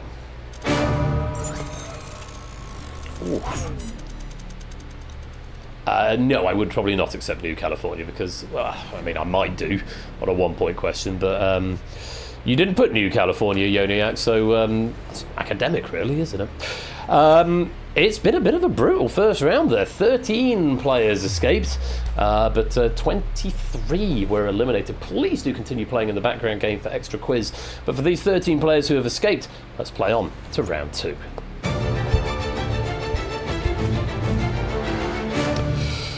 Round 2 is sustain, and in this round the objective is to reach the target value, which is set by the highest scoring player plus 15. Each question is now worth 5 points, which means even the highest scoring player must get 3 correct in order to hit the target. Answering correctly, you lose one of your 3 refreshed lives, lose all 3 lives, or if you fail to hit that target before the end of the round, you will be eliminated as before. No penalties for abstention as before. Uniquely in round 2, once you have escaped, you may continue to answer, but you can still be eliminated if you lose all your lives. Okay, so as a sort of risk-reward strategy going on there, you want to maximise your score, because of course it carries through into round 3, but you don't want to risk that premature elimination, especially if you've already escaped. So, at the end of the round, I'll give you a bonus of 2 points for each remaining life. However, you must have hit the target before those bonuses are applied. The bonus points will not apply if the target is, say, 50 and you've got 49 and all 3 lives left. I'm afraid it won't count. You've got to get to the 50 before the bonuses are applied. So let's take a look at the target, which is As it happens, 50. So the high score would have been 35. That's set by Toot down there on the bottom row. Sam just a point behind on 34 there, and Matt just a point behind that on 33. Very good, yeah. So, if you are already, there are 10 questions remaining, there are 50 points up for grabs. The fewer points you have, the more work you will have to do. Good luck. Here is question number 1. It's for 5 points. In which movie did Spider-Man make his first appearance in the Marvel Cinematic Universe?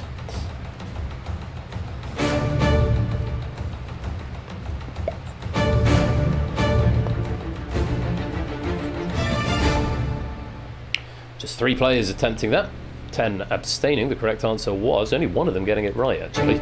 Captain America's Civil War. It was a sort of cameo. He was in the trailer because it was Tom Holland's first appearance as Spider-Man. I remember it being in the trailer and that being a big thing. But this is before I'd actually seen any of the MCU films. I remember people going a bit bonkers for that. But yeah, Captain America's Civil War, which I think was the first of Phase 3, but I think was the film before Spider-Man Homecoming. So it was a glorified cameo in Civil War. And then he had his first full feature film, which was Homecoming, I think the following year. The Amazing Spider-Man, which is what Vertigo went for, was the first of the Andrew Garfield films, which is not part of the MCU canon because of licensing. So very well done to Stilgar for getting that one right. Let's light you back up. 5 points for you, 9 questions left, nothing to report.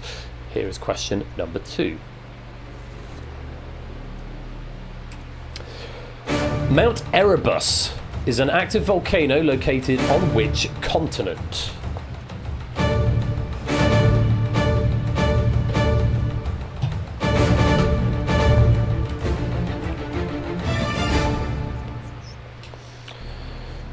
Eleven answering that one, just 2 sitting it out. Not all of them were correct. The correct answer was... This is mean if you don't know. It's Antarctica. It's the southernmost active volcano on Earth. Very well done to those who did get it. Samster, Cola, and Toot all getting that one right. Other wrong answers, Asia and Europe. Not other wrong answers, just the wrong answers that came in. Asia and Europe, I'm afraid, both are incorrect. Worth a punt if you've got 3 lives to play with, I guess, and it's a sort of 1 in 7, depending how you count continents. Very well done. Let's light you back up. Natty, you're on your last life. Do tread with caution. 1 more wrong answer, you will be eliminated. Here's the 3rd question for another 5 points. Take a look.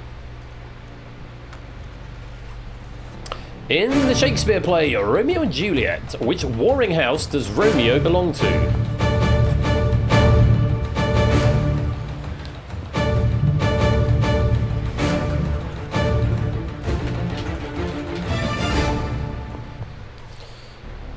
Give me a moment.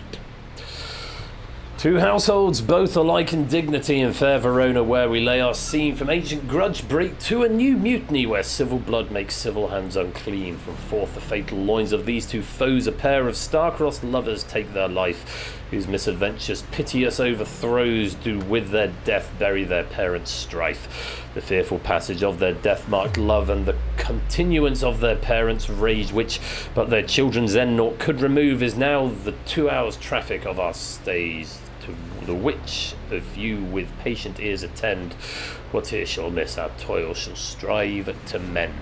Montague was the, you have here fatal Lloyds. I never miss an opportunity to preach a bit of Shakespeare at y'all. Yeah, Juliet is a Capulet, Romeo is the Montague. And of the wrong answers, yeah, Montague and Capulet coming in. All 13 attempting and just 2 players giving the wrong answer, and both of them going for Capulet. Oh, shall I reveal the answers, actually? Because I haven't actually told you that yet.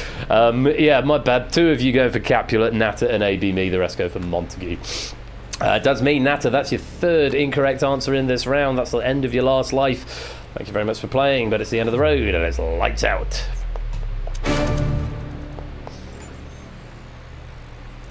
AB me now's got a red door, though. You're on your last life, AB me. 1 more wrong answer, and you will be eliminated. And hello, score count. When did you get here? Cast leaves holding a sign saying get help. You showed up to say that. Love it. Welcome on in, mate. Hope you're well. 2, you're 1 away. 1 more correct answer and you will be through to the next round. Sam is 1 one question and 1 point away, and AB Me's on his last life. Let's go to question number 4 for another 5 points. Take a look. A poker hand consisting of a pair of black aces and a pair of black eights is colloquially known as what?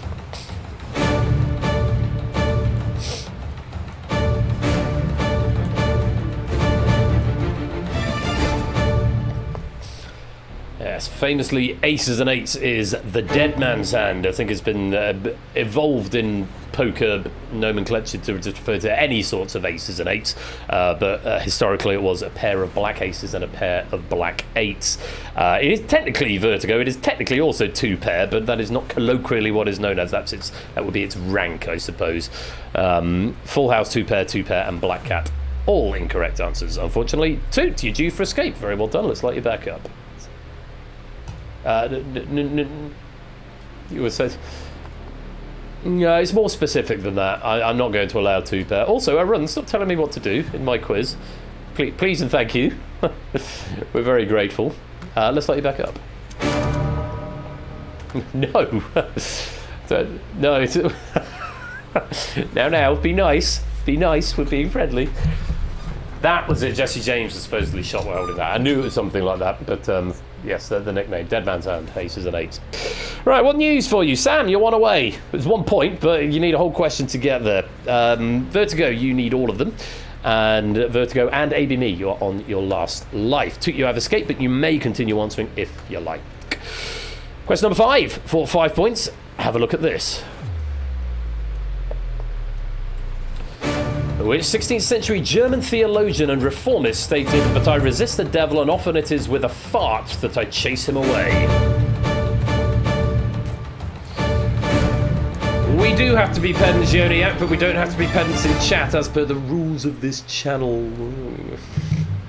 Respectfully and with great love, we don't A, question the questions in live chat, and we B, don't offer opinions on whether something should be accepted or not. They're sort of just the rules of the land, if you would be so kind. Did I go a bit Burko there? I have to press the buttons, didn't I? It's the second appearance, 12 players attempting second appearance in as many streams for this man. It is Martin Luther. We found out who he was married to in the Abyss on Saturday. Mr. Windy is a valiant guess from Vertigo there, but unfortunately not the one. Yeah, Martin Luther is what we wanted. Sam, very well done. You have escaped into the next round, but Mr. Vertigo, unfortunately, you are going to be facing a permanent lock-in. Thank you very much for playing, but it's the end of the road and it's lights out. I should allow two pair for this one. Actually, I probably would allow two pair for that one to run. Had anyone said it. Mr. Windy, just come in as a raid message suggestion. Hey, right, still going Matt, you're on away. ABME, you're on your last life, still. And two players have escaped. Let's see what becomes, answer the question before last, what becomes of question number 6 with 5 points? Take a look. Oh, I like this. Only because I know the answer. The first Martian capsule in H.G. Wells' 1898 novel The War of the Worlds lands on which heath close to the town of Woking?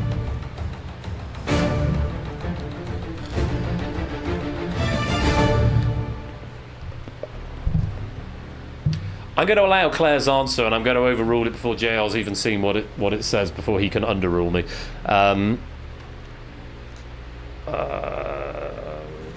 Lupine, I don't think I can. Tough question. The correct answer is Horsell Common. The 1938 US radio play, it lands on a farm in Grover's Mill, New Jersey, but it was Horsell Common in the Jeff Wayne musical version as well. Claire, Horsell on its own, I am going to accept that. That's the key piece of information, I think, there, which I'm going to allow on a particularly difficult question. Lupine going for Horsefall Heath, which I don't think I can have, unfortunately. Oh, you would have allowed it too. That's good. It's good to know after I've already allowed it, isn't it? Or even better. Well, that's all right then. It's an opportunity to press that one. Oh, what a loser. Anyway, Claire, yes, woo indeed. Welcome to the stream. Yes, Horsell Common. And if anyone has not heard Jeff Wayne's 1973 musical setting of The War of the Worlds, I highly, highly recommend it. Let's light you back up. Now, Stilgar and Matt, you both want away. AB Me, you require all. AB Me, Lupine, and Clive, you're on your last life. We're up to question number 7. 4 questions left. Still 20 points up for grabs, so still a bit of scope in this round. Let's take a look at this for another 5 points. The Night of the Iguana, which debuted on Broadway in 1961, was written by which American playwright?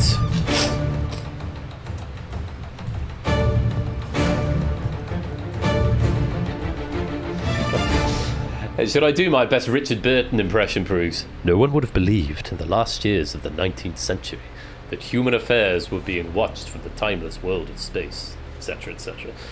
And slowly, and yet, minds immeasurably superior to ours regarded this earth with envious eyes, and slowly and surely, they drew their plans against us. Dunk, dunk, dunk. Ah, love it.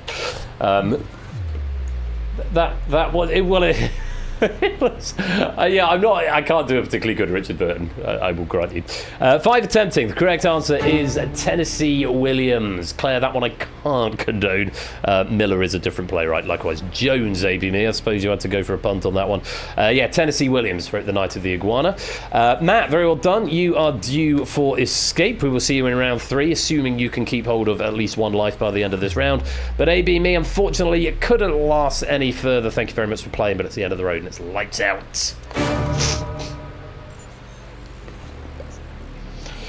Still got now 1 away.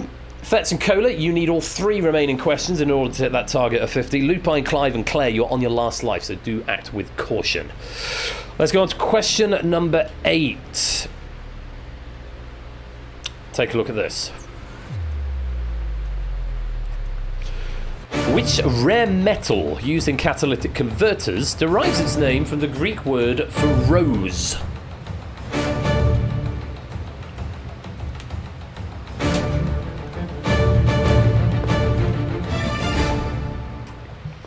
Let's see the science teacher getting an answer in eventually.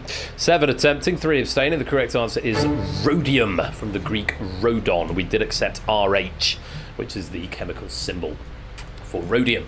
Wrong answers there. Silicon, cadmium, ruthenium, and platinum are all incorrect, unfortunately. It does mean we're going to lose some more players. Fetz, Cola, and Claire, either out of lives or out of questions. Either way, thank you very much for playing, but it's the end of the road. It's lights out.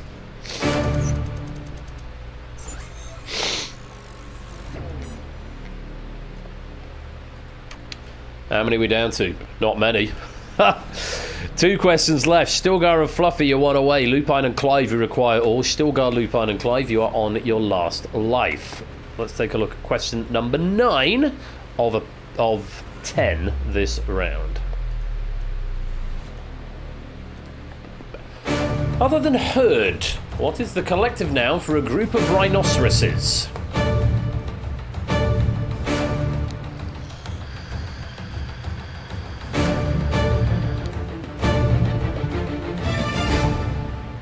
I love 2 of these wrong answers that have come in. I can't condone them, but they're very appropriate. The correct answer is crash.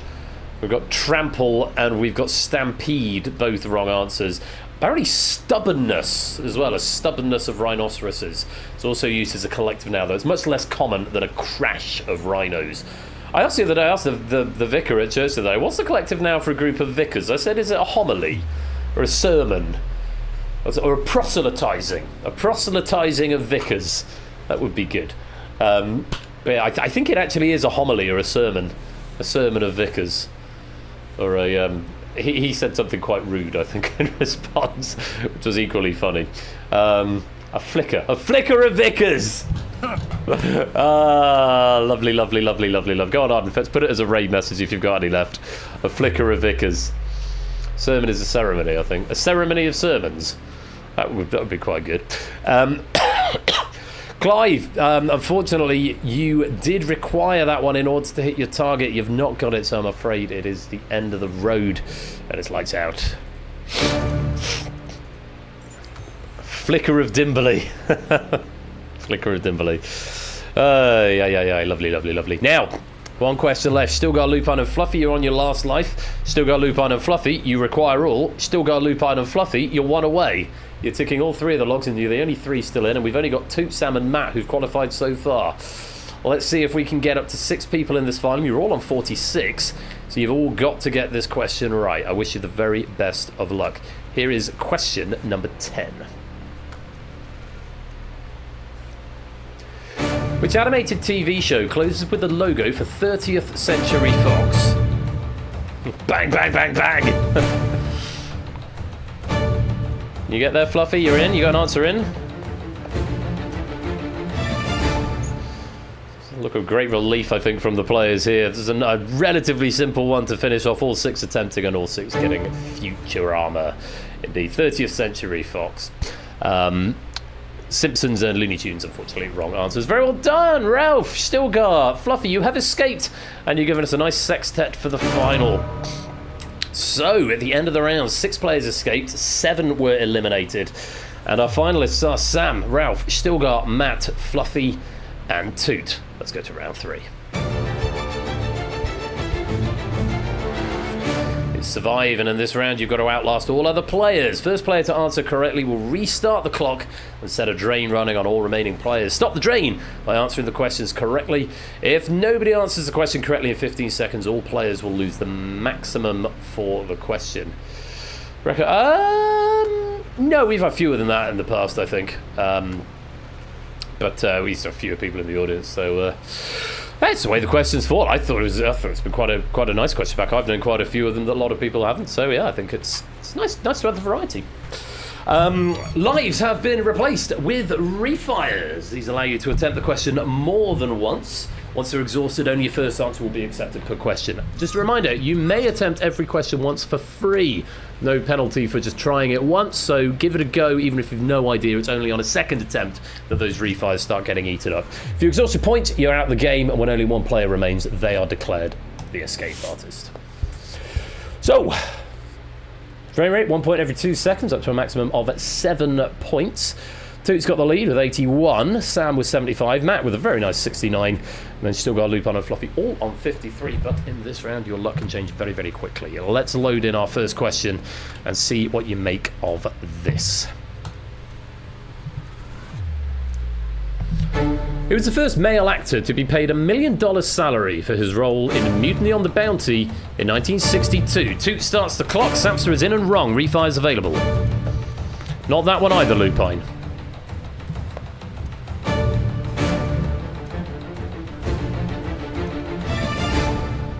Only Toot getting there. I mean, it's possibly the most famous actor of all time. For attempting to abstain, it was Marlon Brando.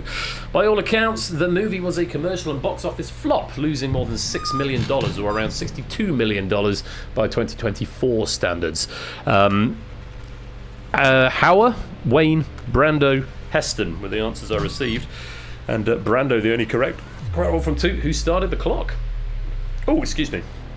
Everyone losing the maximum of 7 there. Let's light you back up. Toot cementing his lead, 81 now. Or 81 still, rather. Sam dropping to 68, Matt to 62. Still got Lupin and Fluffy dropping to 46. Let's keep going. Question number 2. Take a look at this.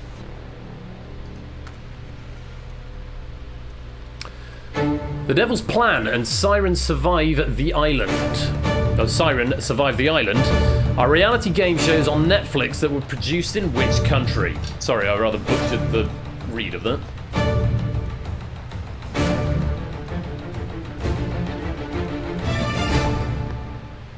All 6 attempting and all 6 correct. South Korea.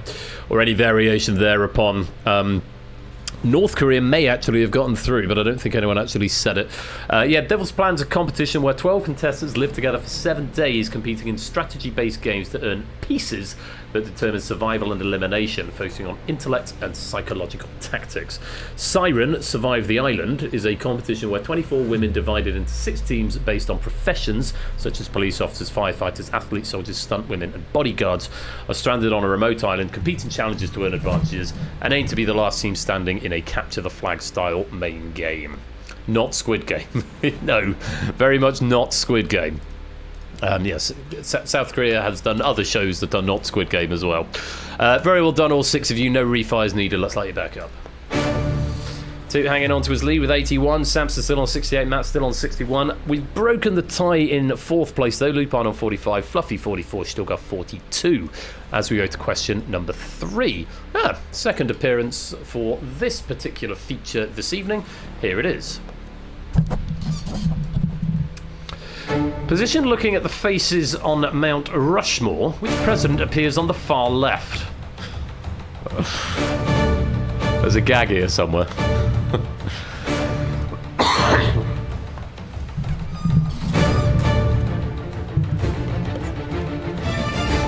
I mean, by today's standards, I don't know if any of them would be on the far left. Moving on.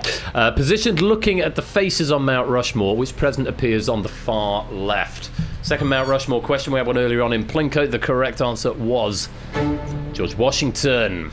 And I still don't know the order they appear. Order of Mount Rushmore. I'll tell you. It goes Washington, then Jefferson, then Theodore Roosevelt, and then Abraham Lincoln. But yes, George Washington is over on the left. Let's just check the answers. Lupin going Lincoln, then Roosevelt. And Fluffy going Lincoln and then Roosevelt. Everyone else getting Washington at first time. Nothing to condone there. Let's lay it back up. Not one of the ones born in the 19th century, quite right. Toot still with 81, Sam with 67, Matt with 58, still got 40, Lupine 38, Fluffy 37. We're increasing the drain rate 1 point every second now, up to a maximum of 15. This is where things can turn around pretty quickly. All it takes is a question or two. Let's take a look at the next one, see if it's this one. Question number 4. Which competition is the women's equivalent of the Ryder Cup in golf? Toot started the clock. Lupine's right behind. Fluffy's there as well.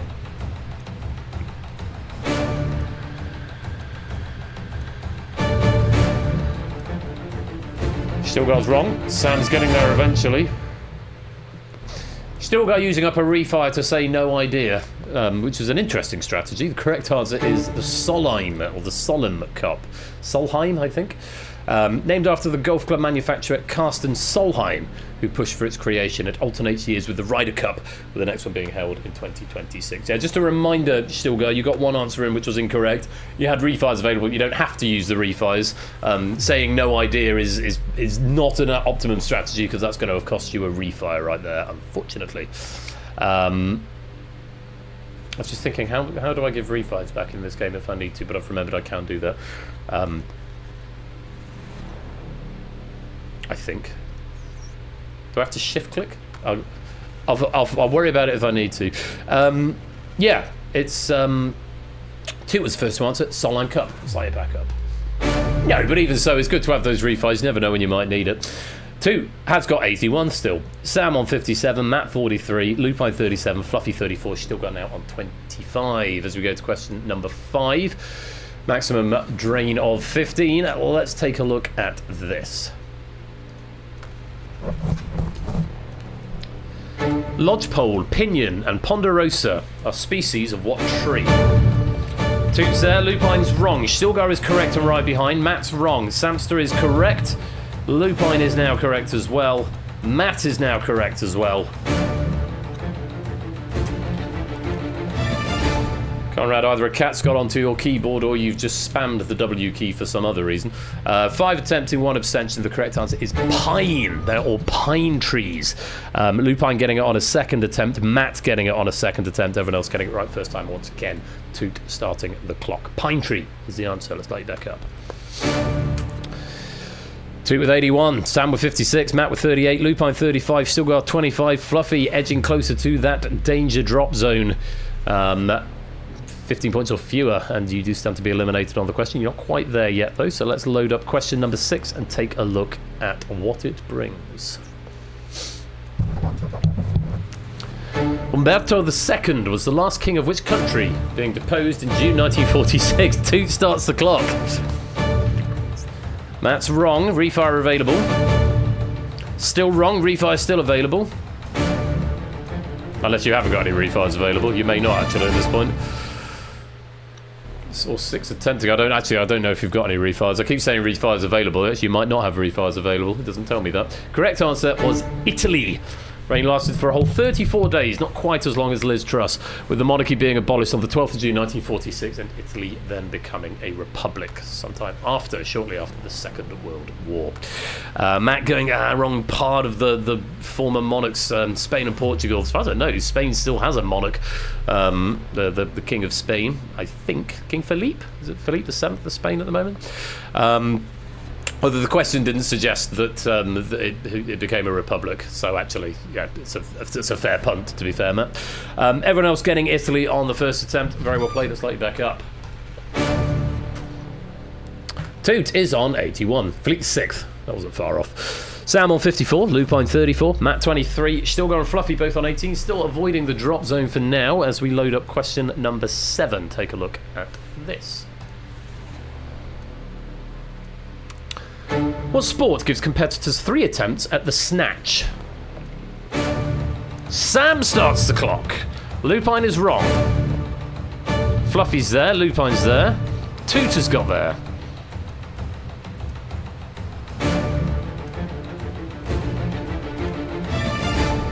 Indeed, make Ben say things. The snatch.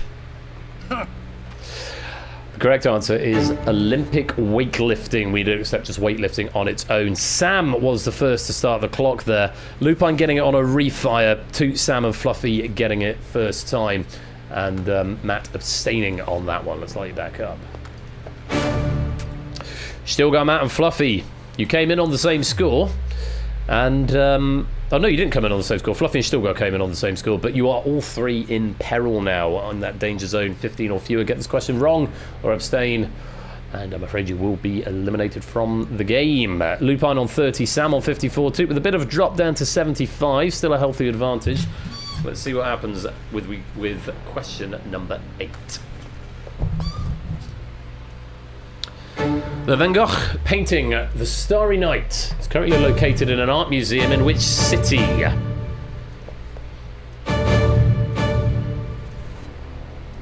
Quick. First sausage of the game. All 6 attempting it, no one finding the right answer. In fact, no one even in the right continent, I'm afraid. It's New York City. Answers came in Venice, Paris and Berlin from Stilgar. Lupin going Amsterdam, Toot going Amsterdam, Matt going Venice and Paris, Sam going Amsterdam, Fluffy going Paris. But no, it's at the Museum of Modern Art, New York City. Starry Night, Van Gogh. I mean, I wouldn't have guessed that, but yeah, Museum of Modern Art, New York. It's quite famous, actually. And my dad had a print of it on a wall growing up. Sooty Cat, welcome to the stream. So, yes, I'm afraid that does mean we're going to lose 3 players on a sausage question. You're all going to lose 15 points, but still got Matt, Fluffy, Bunny.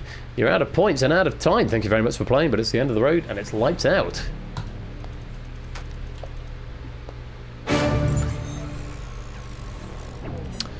Lupine, you're in peril with only 15 points remaining.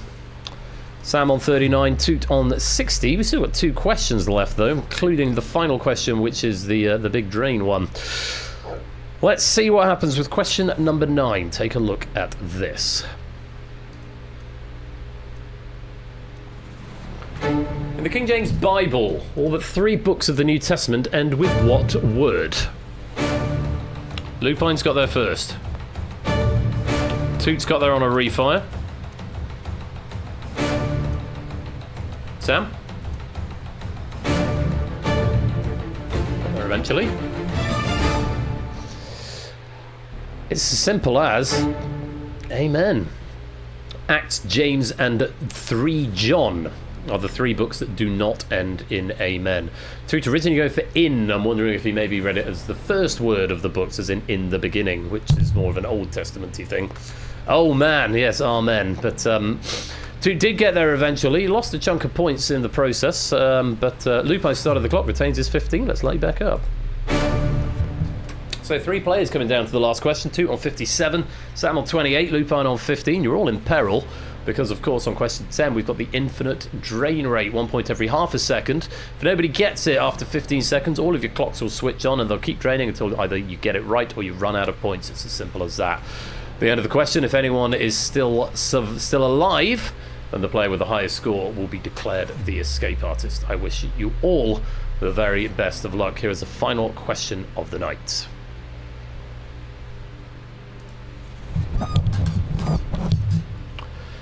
What links Scandium, the repeal of the prohibition of alcohol in America, a 2009 single by... Sam got there first, Toot right behind, single by Green Day. Clock's on, Ralph. You're out of points. That question in full. What links Scandium, the repeal of the prohibition of alcohol in America, a 2009 single by Green Day, the solstices in the Northern Hemisphere, and a 2012 comedy starring Jonah Hill and Channing Tatum? The correct answer is 21. Scandium's atomic number is 21. 21st Amendment repealed the 18th Amendment that banned alcohol in the US. Green Day's single is 21 Guns. Both the summer and winter solstices in the Northern Hemisphere fall on the 21st. It occasionally changes year on year, June and December, but it's generally the 21st or thereabouts.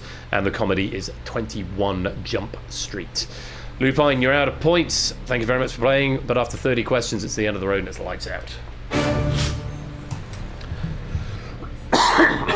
So, there's been a brutal jailbreak tonight, but we have had 2 players survive. Sam gets to keep his cell light on and watch over the rest of the prisoners from the relative comfort of the top left of the prison cell. But there can only be one escapee tonight. Very many congratulations to Toot. You are the escape artist.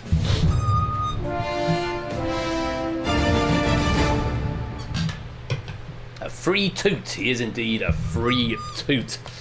Well, Sam gets to watch over everyone, so it's appropriate you're up there in the top left. Well done, everybody. Hope you had fun with that, and very many thanks to JR for a lovely question pack right there. A little tricky, but hey, you've got to mix things up from time to time. It's good to have some tricky ones, some easy ones. I personally thoroughly enjoyed it, and I hope all of you did as well. Thank you to Topper for giving it the once-over and proofing it. Let's take a look at that final leaderboard and see where you've all landed. Total number of questions correct out of 30. And these are the things that will have converted into pennies and have been added to, your penny bank. Hopefully already, and hopefully telling you on your devices right now. So that's exciting. Oh, goodness me, a little hiccup. There we go, I think I'm fine. I think they've subsided. Right. Well, there's only one thing left to do this evening, which will be after the credits, which will be, of course, the midweek Thunderball draw. So get those unicorns refreshed, ready to get your tickets into the draw for your chance to win a spectacular amount of pennies. It's coming up after the credits, and I do hope you will join me for that. And, of course, our final raid, probably going to be Flage Lounge, because he's in the middle of his subathon at the moment. Though Ridicrash is playing Half-Life 2 and Nico is playing Hades 2. So there's a few targets that we could go for. I do like a bit of Half-Life 2, and we haven't invaded Riddy for a while, so maybe we'll give it to Ridicrash and give it to Flage at the weekend, because he will probably still be subathoning then. But stay tuned. The midweek Thunderball draw coming up very shortly. And congratulations to Toot. You are the escape artist.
From Persephone's Share this Thursday night, it is time for the midweek Thunderball Draw.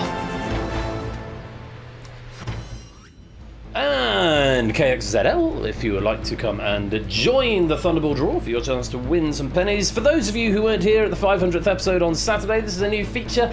I decided to redo there's only room for 40, so get in quick, by the way. I decided to redo the penny prize draw software. I got a bit carried away, because I wanted to do it as a lottery machine modelled on the Thunderball draw, because Ash has got the classic lottery machine, so I thought I'll do the Thunderball machine with the arm that rises.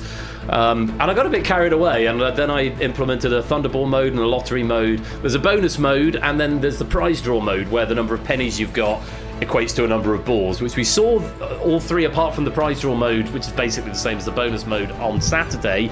We're going to be doing the Thunderball draw on Thursday night and the lottery on Saturday night. So it's something at the end of the... I've now got... Ash has got his wheel. I've now got my lotteries. So I know Ash had his lotteries as well. So...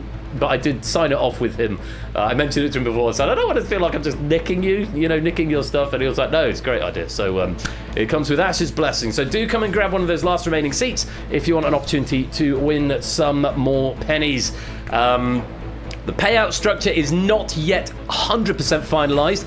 I think I'm happy with it, but broadly across the game night gamut this season, I need to rebalance the pennies that are going at, because like Bamboozle, you can win like 3,000 and the maximum in danger zone is like 250 or something, so there's a little bit of an imbalance at the moment, and now there's like big bonus games, like Money Box is a big bonus game, and Thunderball and the lottery have the potential to give out. So I just need to take stock of how much everything is got the potential to win, and just make sure things are a little bit more balanced. But for now, you get prizes if you match just the Thunderball, or if you match two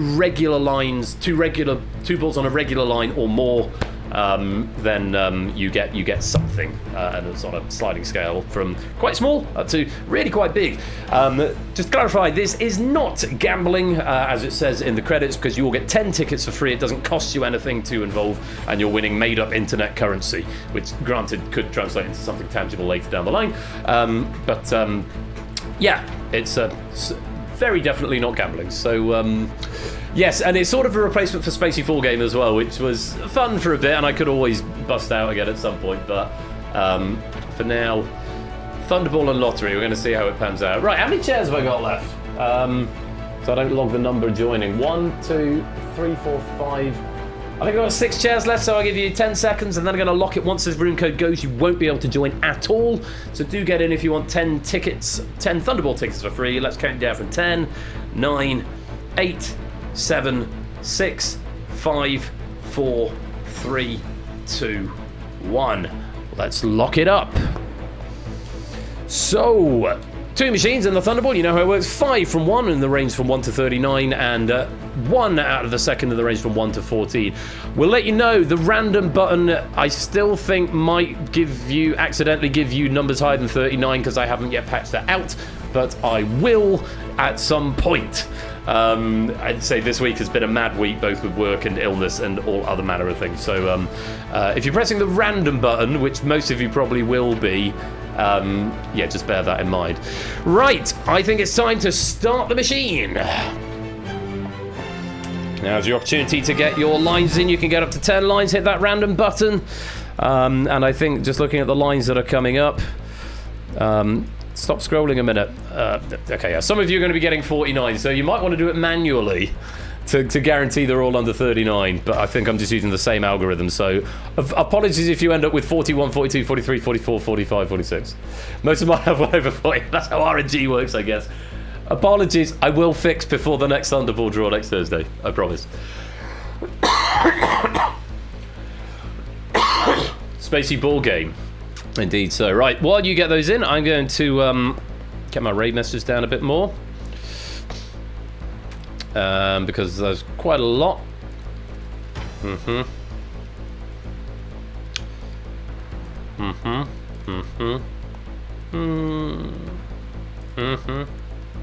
Yeah, I like that.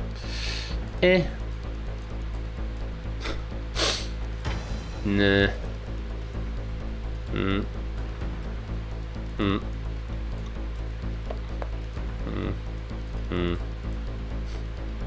There we go.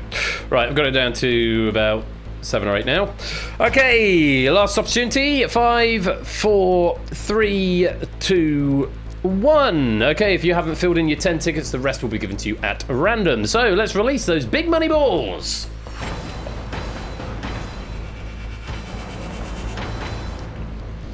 And we are using Guinevere tonight and set of balls number 4. And I'm hoping that my tracker is going to, if we get any repeat balls from Saturday night, it will tell me how many times the ball has appeared. And hopefully the physics just work tonight.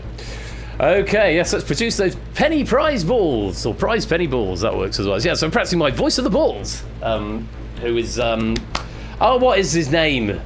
I was looking for an AI voice of him, but there isn't one. The voice of the balls is, it's not Roger Tilling, that's University Challenge. Alan Dedica, of course it is. Alan Dedica, the voice of the balls. But I'm doing my own voice of the balls tonight. So, good luck to you all, and remember, always be good, and remember, no matter what happens, you are all wonderful people. Let's start the draw. Okie dokie, 5 balls out of this first machine. Pray to the physics gods that the physics are kind. First ball drawn out tonight, and there it is, number 26, first appearance in the main Thunderball draw. That's a good start. No physics dramas thus far. To our second ball out of the main machine. It's not going to be in the 40s. Apologies if you got that. There it is. It's pretty close though. Number 37. First appearance in the main Thunderball draw. This second bit that I say is going to get much more interesting as the season goes on, I promise. It should be logging how many times it's appeared and when it last appeared. We'll find out if it actually does that in the fullness of time. And the next ball. That one there. Number 25. First appearance in the main Thunderball draw.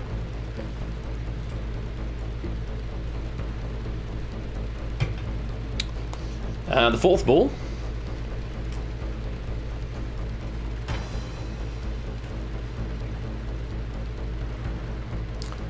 Would be that one, number 10. First appearance in the main Thunderball draw, and the physics threatening to dawdle over the side of the bowl, but it's just managed to hang on. We've got 4, we need a 5th. Let's see what we can get. This penny continues to spin around and around in the basin. 5th ball out of the Thunderball machine tonight is that one, number 23. First appearance in the main Thunderball draw. So all of those balls being drawn for the first time. I will check the VOD to see if that's true, and hope that we get a repeat ball at some point in the future. So if you've got at least 2 of those, then you've already got some prizes. You've got to hope that you match up with this one. This is the important one right here as we start up the second machine and release the even bigger money balls, the Thunderballs. Just the 14 of them up there, and in they come to the second machine. We give them a bit of a spin, and hopefully, fingers crossed, we drew all of those first time out of the first machine. There were no false draws. Let's see if we can get the same thing here. Good luck, this is the one that can make all the difference. Let's draw the Thunderball.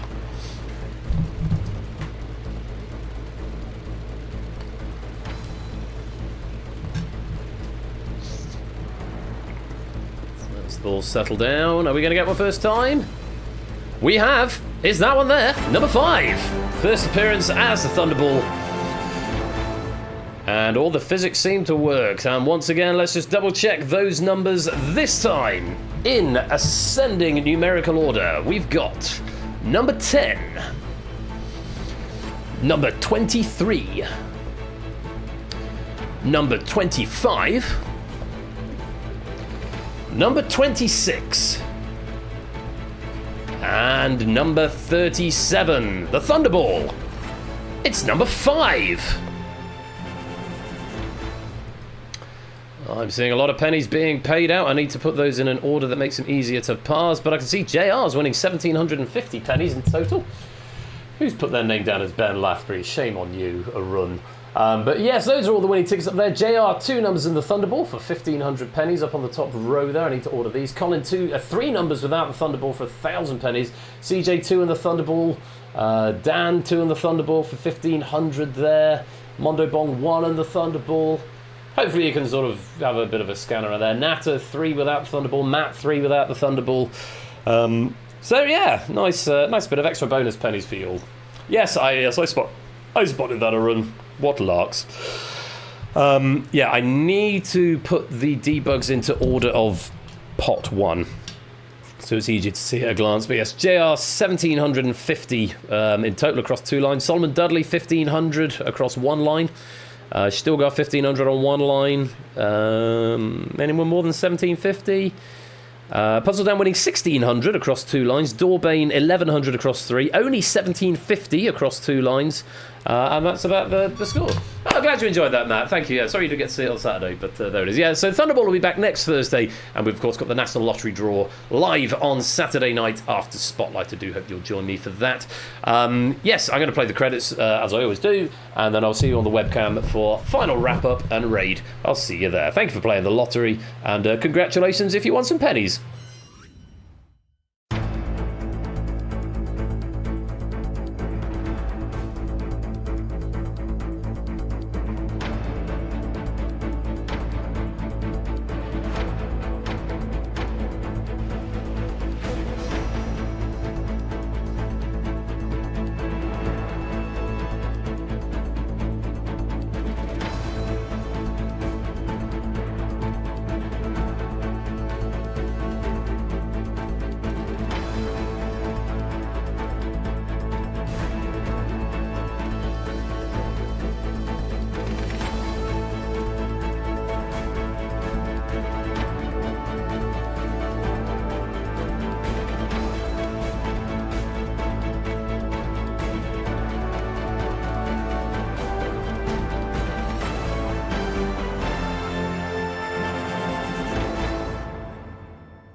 Yeah, that music is just called News because I couldn't get the actual lottery theme. I think for Ash's one, I think he rewrote it himself. Apart from the main dum da da da da, I think the actual incidental music and the beds he rewrote himself.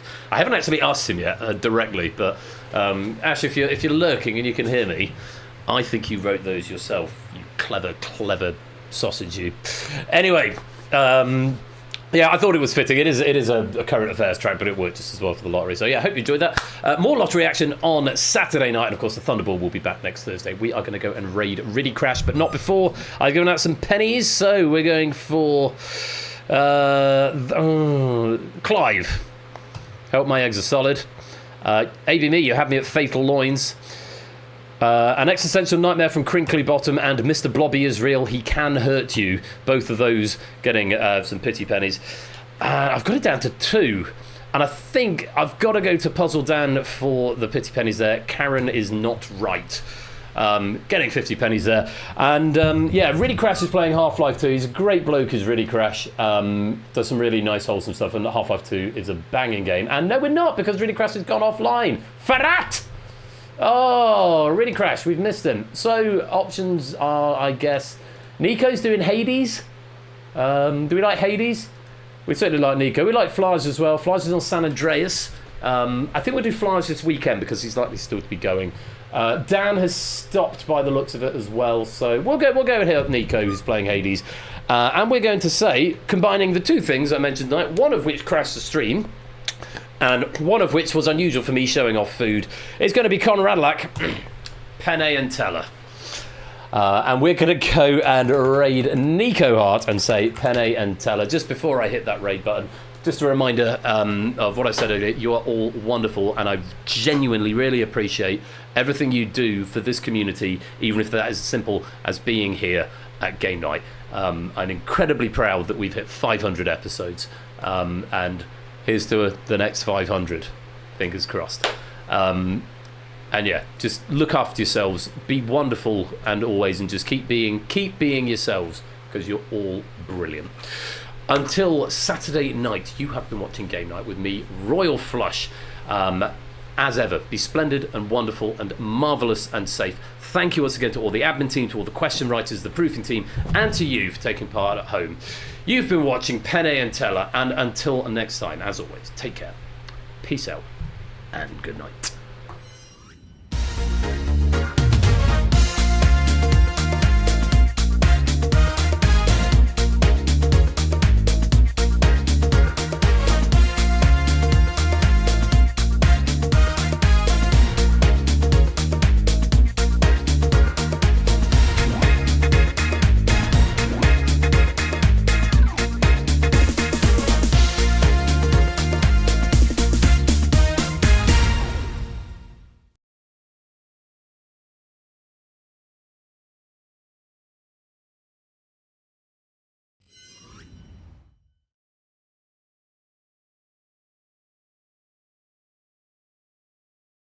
Odysseus, how about alleviating the rigors of all this tactical planning with a visit to the springs? Briar Flush, yeah.